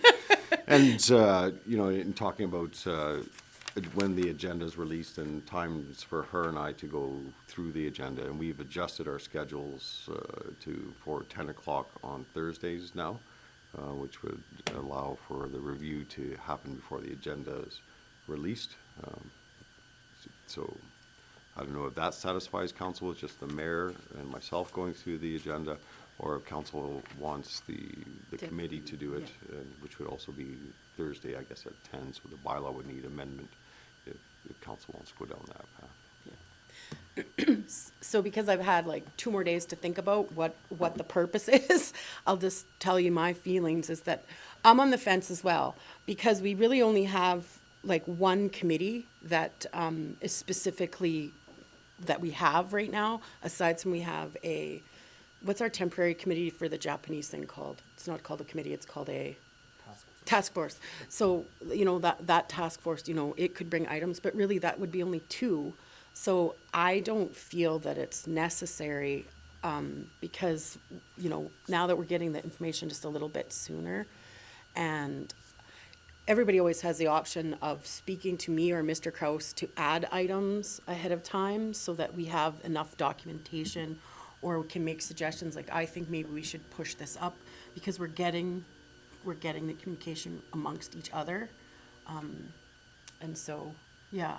Councillor Phillips. Yeah, I'm also on the fence about this one. It seems to have been working fairly well with you know, the mayor and our CAO discussing the upcoming agenda items, and I don't know if we need to add another body into that mix that potentially could create scheduling problems, because now you have 3 people to schedule instead of 2 people, so I'm kind of on the fence whether we need to do that or not. Counselor Boniface? I'm gonna say I'm not on the fence at all. That we should- So that we should just continue the way it is with the mayor and the CAO. I'm fine with that. If it, I mean, honestly, if it was something that was so overwhelming that you needed extra help, you would just call us all and let us know what was going on as a whole, so we could all have a say. I'd like to see it just stay the way it is. Counselor Hutchinson, oh, sorry, Counselor Caprero? I was just gonna agree with Counselor Boniface. I'm not on the fence either. I don't think it's really necessary. I'm quite content with the way it's always been done. So if it creates more work for anybody, I just don't think it's necessary. So I'm good with leaving it as status quo. Okay. Counselor Hutchinson? I am wondering why it even got to this point. We all had sat in the same place with George Cuff. The recommendation came from him, and we all agreed at one time that we need to do it. Staff has gone to the work to put it in there, whether we need it or not. I mean, we got to consider that, but I guess maybe going forward, we need to be clear on what we're asking of admin before they go to take the time to be putting something like this forward. Yep. So, did you want to, I can respond to that. So, when you get a recommendation from someone with esteemed experience like Mr. Cuff, sometimes you want to move forward on that, and you can't actually debate it until you know all the answers to the question. So before we got to this point, I don't feel we could have made an educated decision on this without the work of administration, writing it up, explaining that we'd have to have some scheduling changes. How does it look like? What does it mean? How does it work? There was a big education factor. It's not like we've done it in the past and we're going to bring it up again. And I don't think that it should just be dismissed. I think the more time we prepare and lean on administration for their information and guidance and investigate things, the better decisions we're going to make. I was all about to say no to that, except for when Mr. Kraus and I had our meeting on Friday, we thought of 3 contentious issues that are going to come up, and should we, it would be the case that that's when this would come up. Like, I don't know how everybody feels about some of the issues that are coming up, mostly because we're a newer council, and I think it's really important that we investigate when someone gives us guidance and suggestions. It doesn't mean that we have to do it, but we certainly should always take the time and energy to investigate and learn about it. I certainly know what an agenda committee is now. I feel this process is, and nothing else, I've learned what that means. Councillor Shippold. So to move this forward, I guess where I'm at is we stay status quo. I have confidence in Mr. Kraus and your worship to look at this and make the appropriate decisions to agenda items coming up. I do really appreciate the council pack coming out early in the morning. I mean, that made a substantial difference to my weekend and my Friday, and so thank you for doing that. And I think if we continue forward on it, I would just like to stay status quo and apologize to the staff and for spending time doing something that we've now did a 180 on. So let's just move it forward, and if it's a motion required, then I'd be prepared to make that motion that we stay with the system that we had in place and rejig everything and go from there. So, yeah, I need direction. Yeah, your worship, it would be a motion for second reading, and if council doesn't want it, they would just defeat that motion.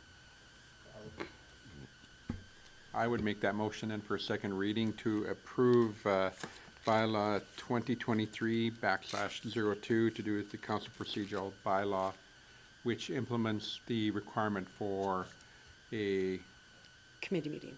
Agenda Committee. Agenda Review Committee, thank you. Okay, so if you vote yes, we're gonna do it. If you vote against, then we're not gonna do it. So that's, and it's defeated. Just to clarify, all in favor? And all opposed? And so it's defeated.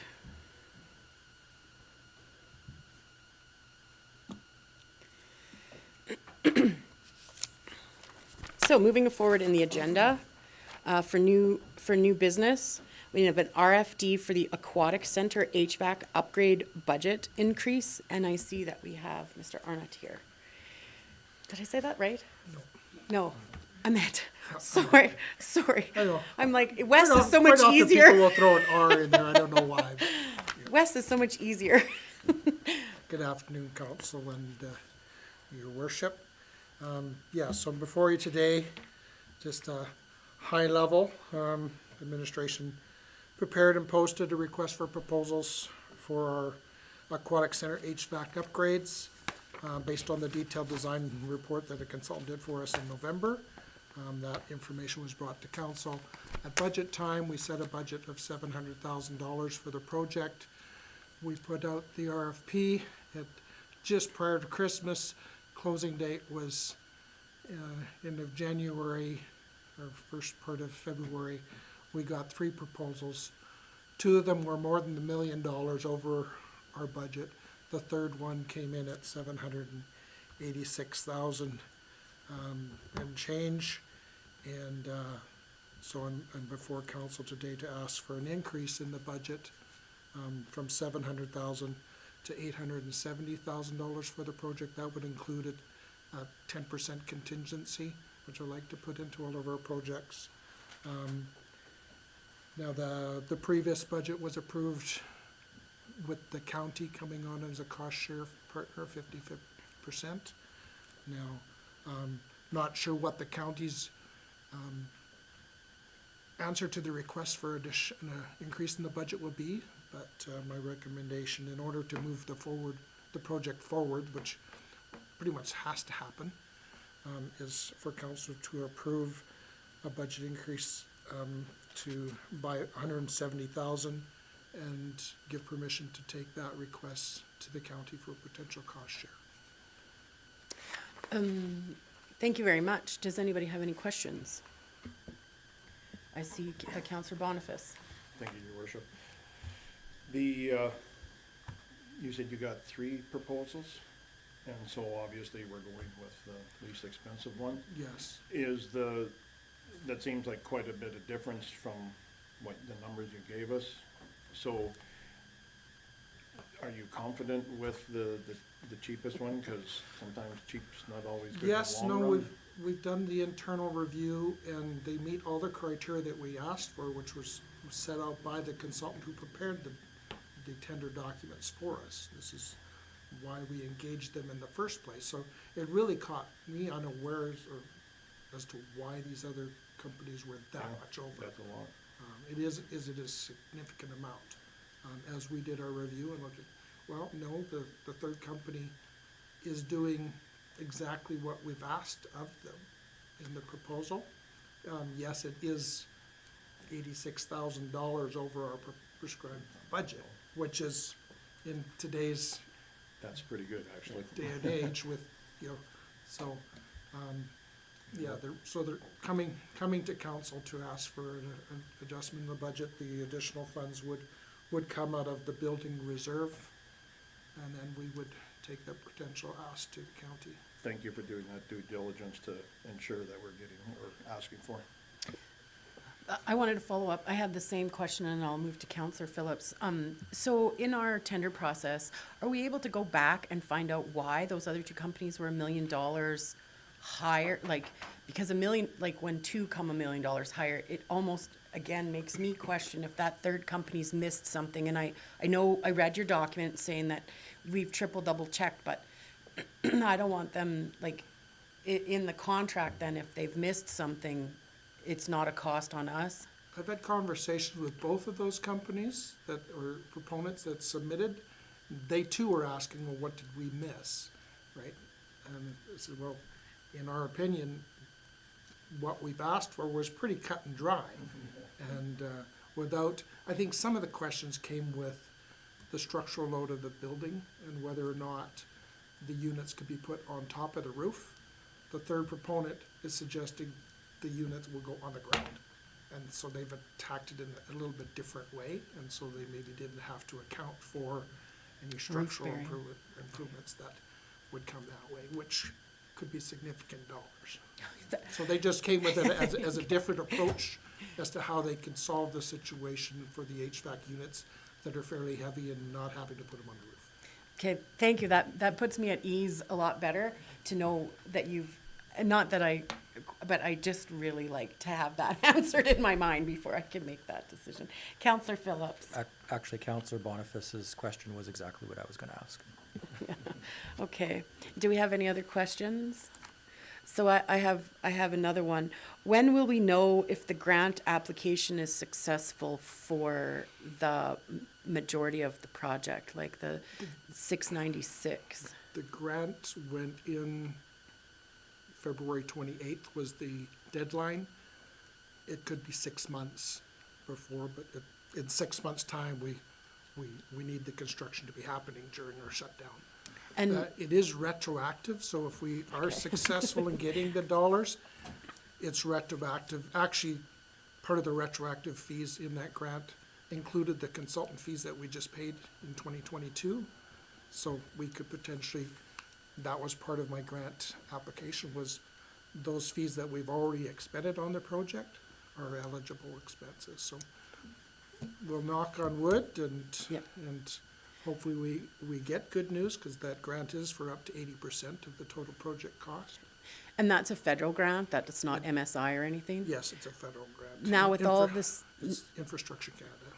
so with all this new budget funding for municipalities, would we qualify for MSI money for this project?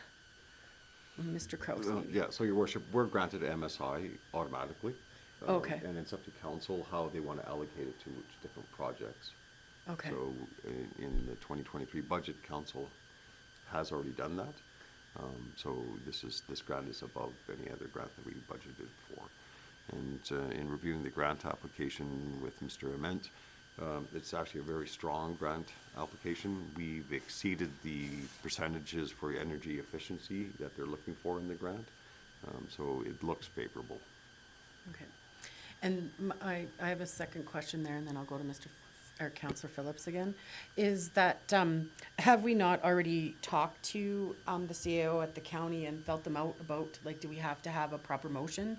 We haven't already, explained to them what our situation is with this shared? Your worship, but it would have to go through a resolution to bring it back Okay. to his council. So they are aware that this might come down the pipe? Right, yeah. Yeah, So- okay. Councillor Phillips? No, just a comment that hopefully this becomes like the CHP unit that we put up there where we had originally budgeted it and then the grant came in and covered the entire amount, so hopefully that becomes the same. Okay, so I guess we're at the point now, if there's no further questions, that I'm looking for a motion. Councillor Caprero. I will make the motion. Be it resolved that council approve increasing the budget for the Aquatic Center HVAC upgrade project from $700,000 to $870,000, with additional funds of $170,000 to come from the building reserve in the event that Clearwater County does not increase their portion of the project, or to approve an increase of $85,000 to the town portion of the budget with funds to come from the building reserve in the event that Clearwater County approves an increase to their portion of the project. Thank you. Any questions on that motion? That was a good one, because you had to read it twice to understand what we were asking. Any questions to that? No further discussion, so I'll call that motion to a vote. All in favor of that motion? And that's carried. Thank you very much. We do have the second resolution there as well. Oh, I'm sorry. I thought that first one covered it.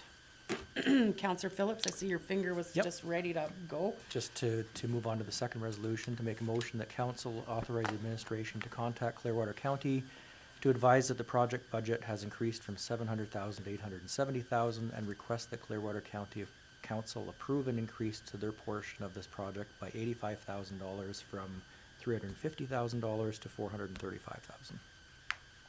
Thank you very much. Any discussion on that motion? Seeing none, I'll call that to a vote. All in favor of that motion? And that's carried. Thank you very much. Now we're concluded on that agenda item. So moving forward in the agenda, we are looking at correspondence for action. So it's a letter regarding the Alberta Air Tour for Central Alberta, and it's August 26, 2023. So the reason I've asked to bring it to council's attention is because it fits in line with our strategic plans that we've been working on and that we went over again on Tuesday. This is a fantastic opportunity for us to showcase our town, to, kind of a somewhat tourist, but also economic development. The more we can promote our airport and the more users we get there, maybe we can have some future development and expansion. Also, it would be nice to have a booth set up there like we do at all these other trade fairs to people who are actually arriving in Rocky Mountain House on that day and support our airport that we're putting money into. Now, typically, we've had discussions before about, the type of people who are flying. Now, these people might have investment dollars because they've invested in their airplane, and they would be a good target market to say, come to Rocky, look at our wonderful airport, and then have a booth there and just really support it. The letter from MLA Getson, who's in charge of Parliamentary Secretary for Economic Corridors, says that normally they have 20, but they're expecting 40 aircraft, and that we're just one of the few places in Alberta that's going to be part of this tour. It doesn't have any event on that same weekend. The weekend before is Chuck Wagons, the weekend after is something else at the airport, and then the weekend after that is the demo derby. So it would fit into like maybe council putting and administration putting some thought into what we would like to showcase, or if we did a booth or a tent, or how we would want to promote our community and support an event and showcase our airport. So I just wanted to open it up for discussion, whether we wanted to put a budget for what, or how we'd like to support this event. Councillor Hutchinson. Thank you. Going back to our recent strategic planning and the thought that came across the table on having town-supported events. So it could be simple. It could be just the tent set up with, free water and juice boxes.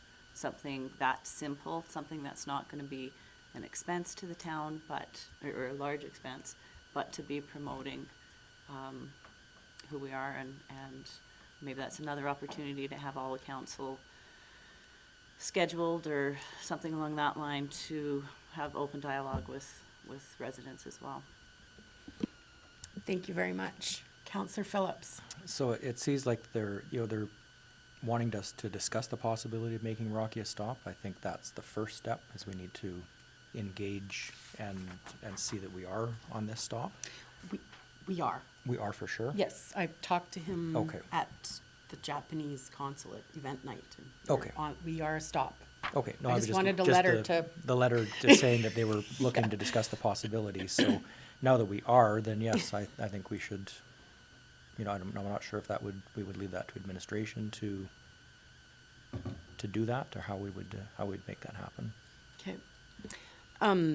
Something else is this would be maybe a good opportunity where we could partnership and show how well we're getting along with our county, because we are in partnership over the airport. Maybe we could, do something fun where if we're all there, you know, we could have, you know, Counselor Hutchinson often wants us to get together, you know, and this might be an opportunity where we all could do something together, you know, like typically they have a breakfast at this event, and, you know, maybe we could both fund something together. And it doesn't have to be our administration or us alone. Be a good opportunity. Does anybody else have any ideas about Councillor Shippold? I guess the question is, how do we make it happen? And I think that's Councillor Phillips' question is, do we direct administration to put it together, or what, how does it happen? Okay, I'm going to turn to Mr. Kraus. Thank you, Your Worship. A resolution of council telling us what to do is basically how it happens. So if council wants, you know, like a booth or some display out there, administration will do that by resolution. If council wants a joint venture with Clearwater County, I would suggest, you know, a resolution that the town write the county to join us in this event. So like a letter from the mayor to the REIT. Councillor Hutchinson?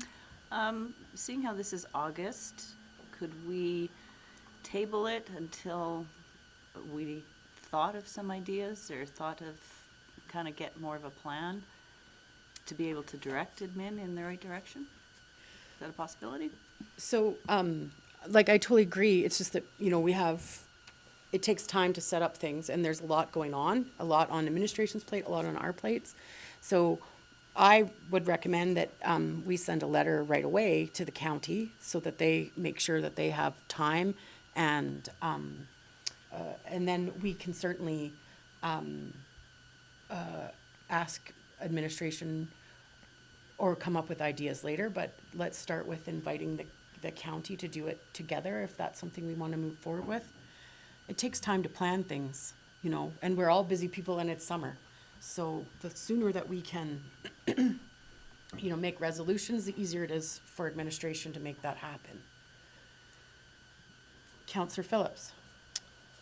Yes, I agree that, you know, August seems like a faraway time, but it's really not, and kind of comes in the blink of an eye. I'd be prepared to make a motion if there's no further discussion. I'm happy with your Okay. motion. Then I'd like to make a motion that council direct administration to contact Clearwater County to discuss the Alberta Air Tour coming to Rocky on August 26th and how we can create mutual participation in this event.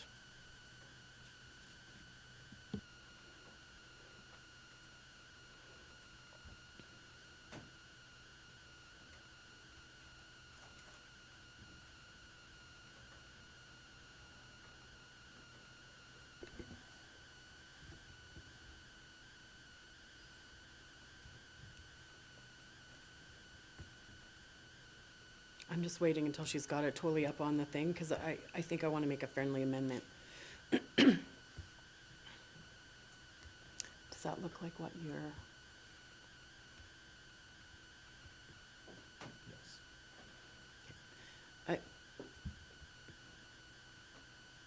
My friendly amendment is to reach out to MLA Gedson and ask what his expectation of our participation would be.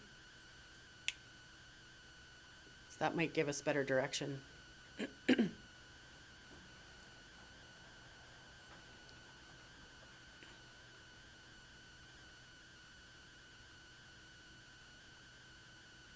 Okay, this is a separate one.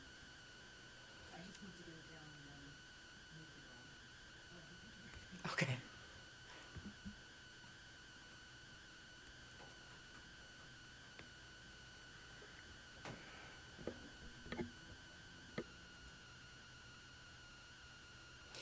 Do you want it together or separate? I would accept a friendly amendment to add that to my motion. Thank you very much.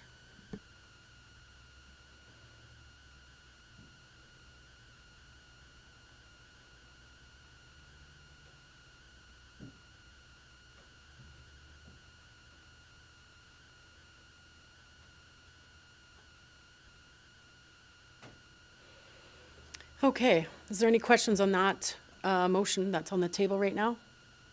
Seeing none, I'll call that to a vote. All in favor of that motion? And that's carried.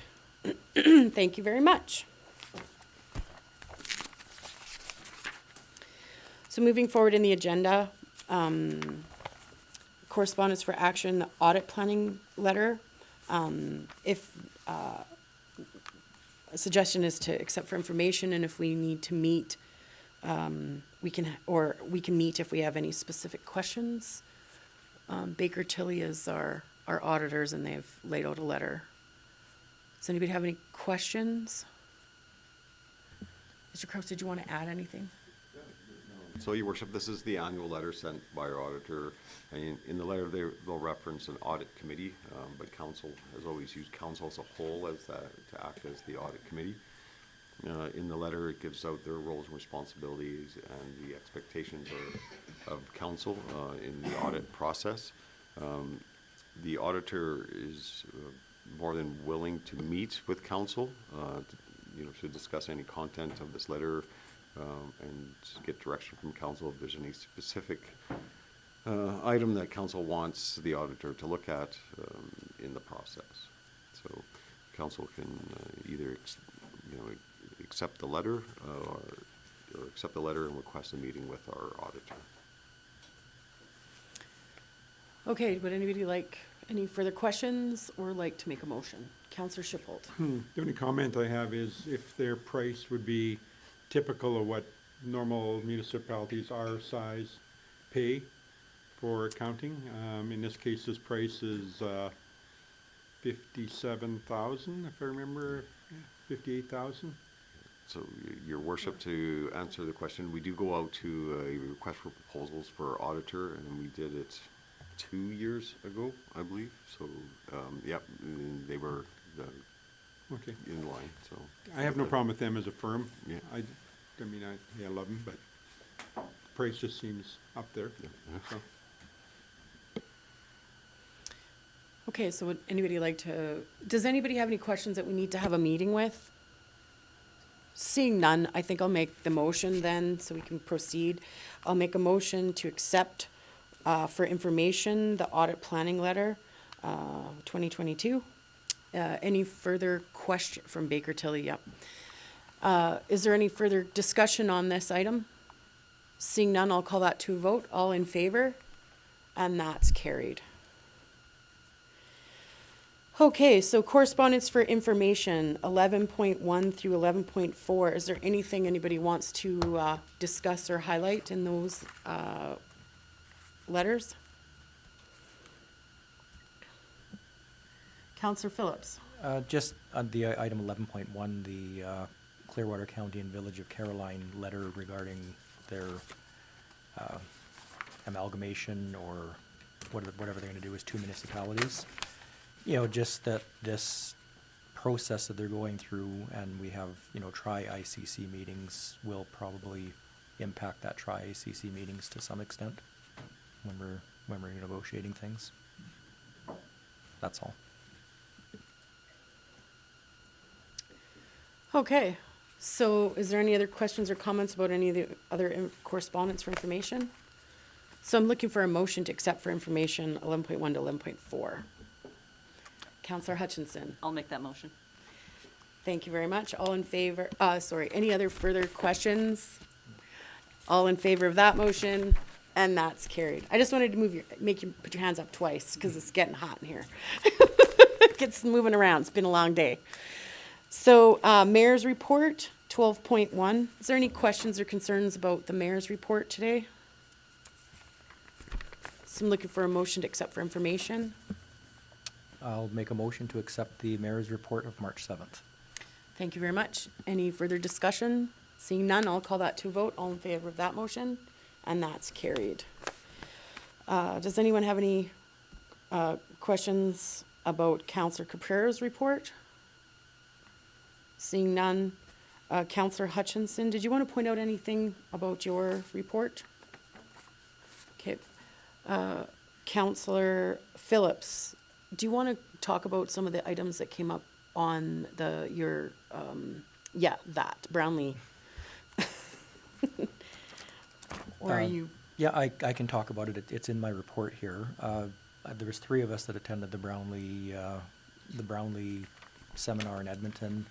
You know, lots of good information, especially when it comes to federal paramountcy issues and how that can affect municipalities with our planning, because obviously federal trumps provincial, which trumps municipal.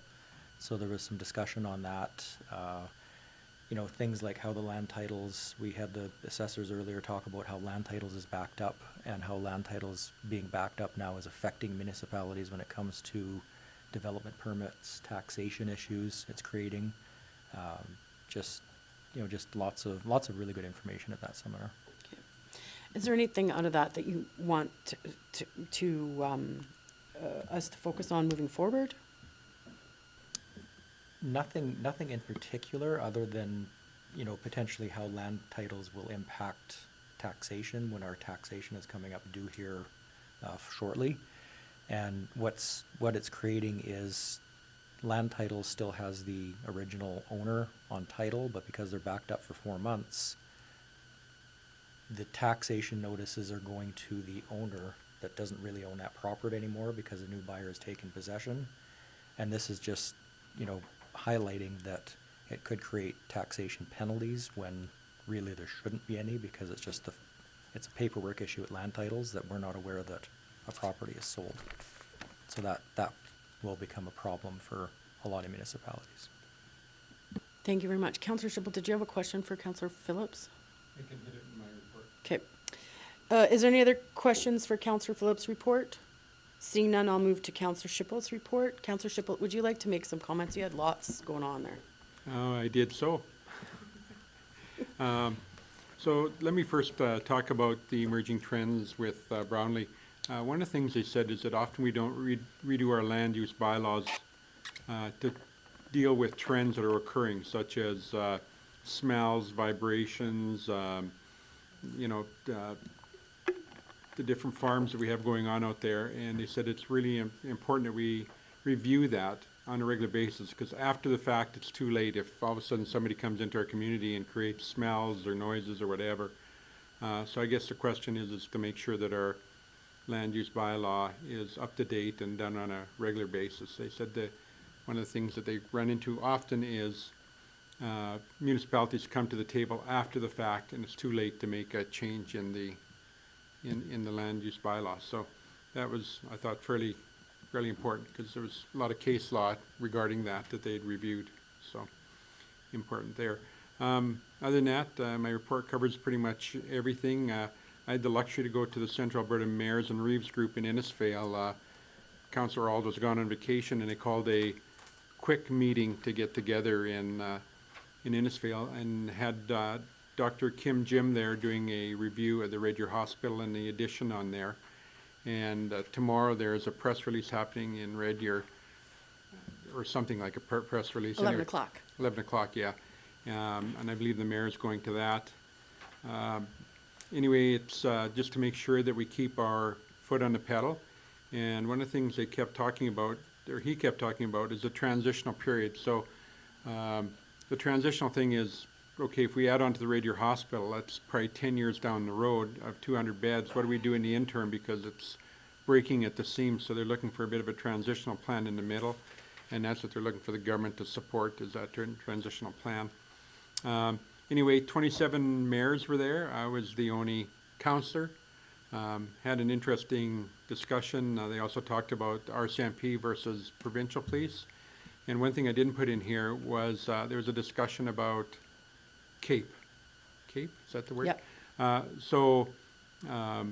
We talked about, I had just a general discussion with 4 mayors about incentives, because we're looking at an incentive plan here in Rocky. And so they were all talking about the one in Olds, because they all seem to be looking at that one. And the economic development officer, who I guess is new in Olds, went and did a brainstorming session through a CAPE session, and they recommended, or they were talking about the importance of CAPE to communities, not for elected officials as much as for economic development officers. They figure that it's that faction that really goes from there. And I brought up the fact that this community was not part of that. and they all looked like a deer in the headlights, and I brought that up thinking that it was something we should review, and I'm just not sure how one gets that back on the table to have a discussion, but after they got done rattling my tree there, I felt it was maybe something we need to look at, and maybe something that, you know, our Economic Development Department may want to bring forward as well. There was some good stuff out of that. So anyway, that was pretty much it. I also talked about our council meeting here where we discussed a new town office, put the numbers in that. I thought there might be some reaction from the community, but there's been nothing. So as per a concerned citizen and our previous council member who brought up that the reports are weak, I give it a better shot this time to make a full-fledged report. So it is what it is, but there's a lot of information in there. So that's my report. Thank you very much. Does anybody have any questions for Councillor Shippold? So I'll make a motion at this time to accept for information Councillor Auld, Councillor Capero, Councillor Hutchinson, Councillor Phillips, and Councillor Shippold's reports for March 7th, 2023. Any discussion on that item? Seeing none, I'll call that to a vote. All in favor of that, and that's carried. Thank you very much. Now we move forward in the agenda to 13.1 for the action list. Mr. Kraus. Your worship, if council wants me to go through, or if council has questions. Does council have any questions for Mr. Kraus? I see we have a lot of items left on the agenda. Maybe we'll just, unless there's something you wanted to highlight. Actually, I think, your worship, all those items are scheduled to come before council within the next 2 meetings, you know, either at the committee of the whole meeting or the next council meeting. So. Okay. Somebody like to make a motion then? Your light didn't turn on. Which one's going? Councillor Shippold? Also make that motion to accept that report. Thank you very much. No further discussion on that item. I'll call that to a vote. All in favor? And that's carried. Thank you very much. So item number 14, the confirmation of committee of the whole meeting. Mr. Kraus. Yes, your worship, we have 4 agenda items for the committee of the whole meeting for next week. So that will, So- so we have to make a motion. That the council hold the committee of the whole meeting. Okay, would somebody like to make that motion? Councillor Phillips. I'd like to make a motion that council and admin have a committee of the whole meeting next Tuesday. Thank you very At much. 6 p.m. Thank you very much. So, Councillor Boniface? Thank you, your worship. When we had our budget open house, I mean, there wasn't a lot of attendees, but 2 of them did ask me why we weren't going to broadcast the committee of the whole meeting. And I bumped into several residents around town that have also asked the same question. They're not demanding it, they're just asking why. I know why we did it, but I'm just wondering if it's something we should address again at a future date, not necessarily for this one, but going forward, it's just food for thought. Yes, absolutely. So I did discuss that, actually, the same item with Mr. Kraus, and in order for us to revisit that, because a motion was made, someone from the prevailing vote side needs to bring it back for discussion. So until someone on the winning side of that motion wants to bring it up, we have to go with the will of the majority. And now, with that being said, is there anybody on the prevailing side, with that being said, that would like to have a comment at this time? Seeing none, we'll keep moving forward on the agenda. So do we have any administrative inquiries today? Councillor Hutchinson. Wasn't there a motion on the table already? Oh, I'm sorry. I got interrupted with that. I'm sorry. I'll go back to that. So is there any further discussions about the committee of the whole meeting scheduled for next week? Motion? Seeing none, I'll call that to a vote, and that is carried. Now we'll go to administrative inquiries. Thank you very much, Councillor Hutchinson. Did you have an administrative inquiry today? No, that's okay. That's no problem. Anybody else have any administrative inquiries? Seeing none, I'll move. Did you have one? We have time. Councillor Boniface. I was just trying to find the email, but Mr. Kraus will know what I mean. I responded to our trade show booth, and Mr. Kraus was kind enough to explain what had happened. And so this is a long way in the future, but if we could get it put on our service level review. Thank you.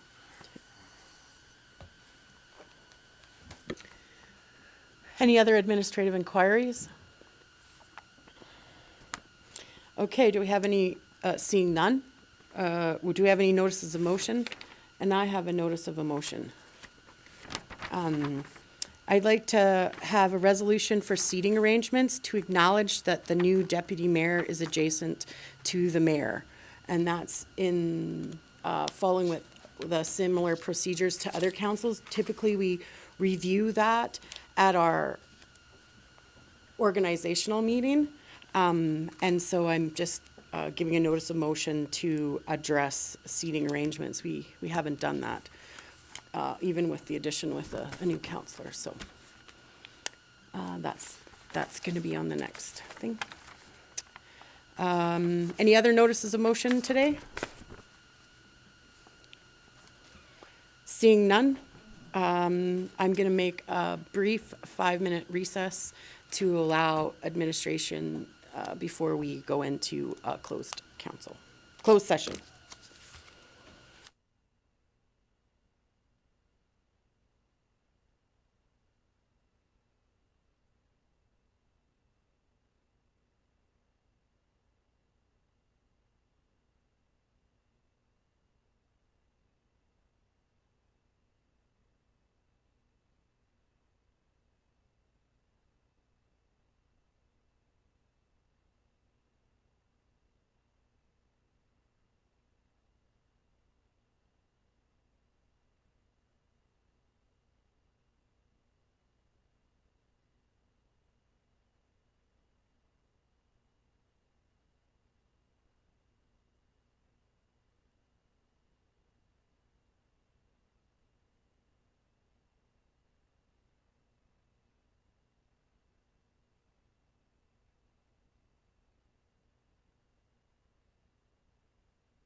I'm good. Thank you very much. So we're going to continue on today with the town council meeting for March 7th of 2023. Yes. Yeah, yes, we do. We'll make a motion to come out of closed I'll also session. make the motion to come out of closed session. Sorry. All in favor? That's carried. Sorry, Laura. So we've come out of closed session now, and we're continuing on with the meeting for March 7th, 2023.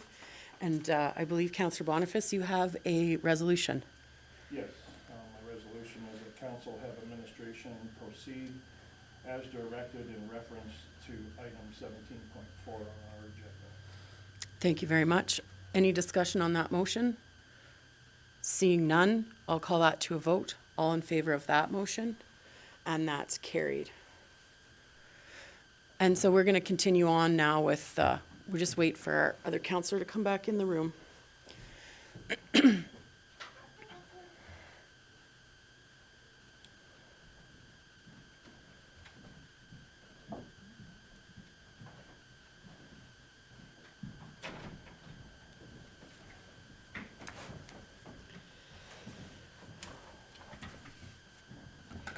Thank you very much. And so from our closed session, I think we have one more motion. Councillor Phillips?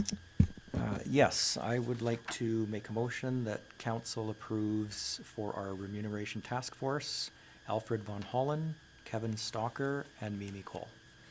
Thank you very much. Is there any further discussion about that resolution? Seeing none, I'll call that to vote. All in favor of that motion? And that's carried. Thank you very much. Was there a last motion? Yes. So my last motion is to add to the town website Oh, yeah. and adopt the roles of the mayor, council, and CAO, and to have them posted on the website. You can wordsmith that, but yes. Do you want to say provided by George Cuff? No? No, doesn't matter. Okay. Any discussion on that motion? Seeing none, all in favor of that motion? And that's carried. Is there any other items that I've missed? Motions to make? Councillor Shippold? I just have a question, and that was to do with our tax assessor people here, and I don't know if I can ask it now or not, and I'm not sure if you know the answer, Mr. Kraus, and that's to do with, under the Municipal Government Act, when we do assessment, we're supposed to be either 5% higher or 5% lower than what items sell for. And I want to know if that benchmark has been determined for 2022 in the assessment, if we're on par, above what the values have been selling for, or below what the values have been selling for, and where that would be. And if you don't have the answer, that's totally okay too. So, Your Worship, Municipal Affairs does an audit on our assessment every year, and they determine if we're in that 5 or minus percentage of 5. For 2022, they wouldn't have not done that yet because they just received the assessment, but we could provide that report to council for the previous year if council so wishes. For 2021? Yeah.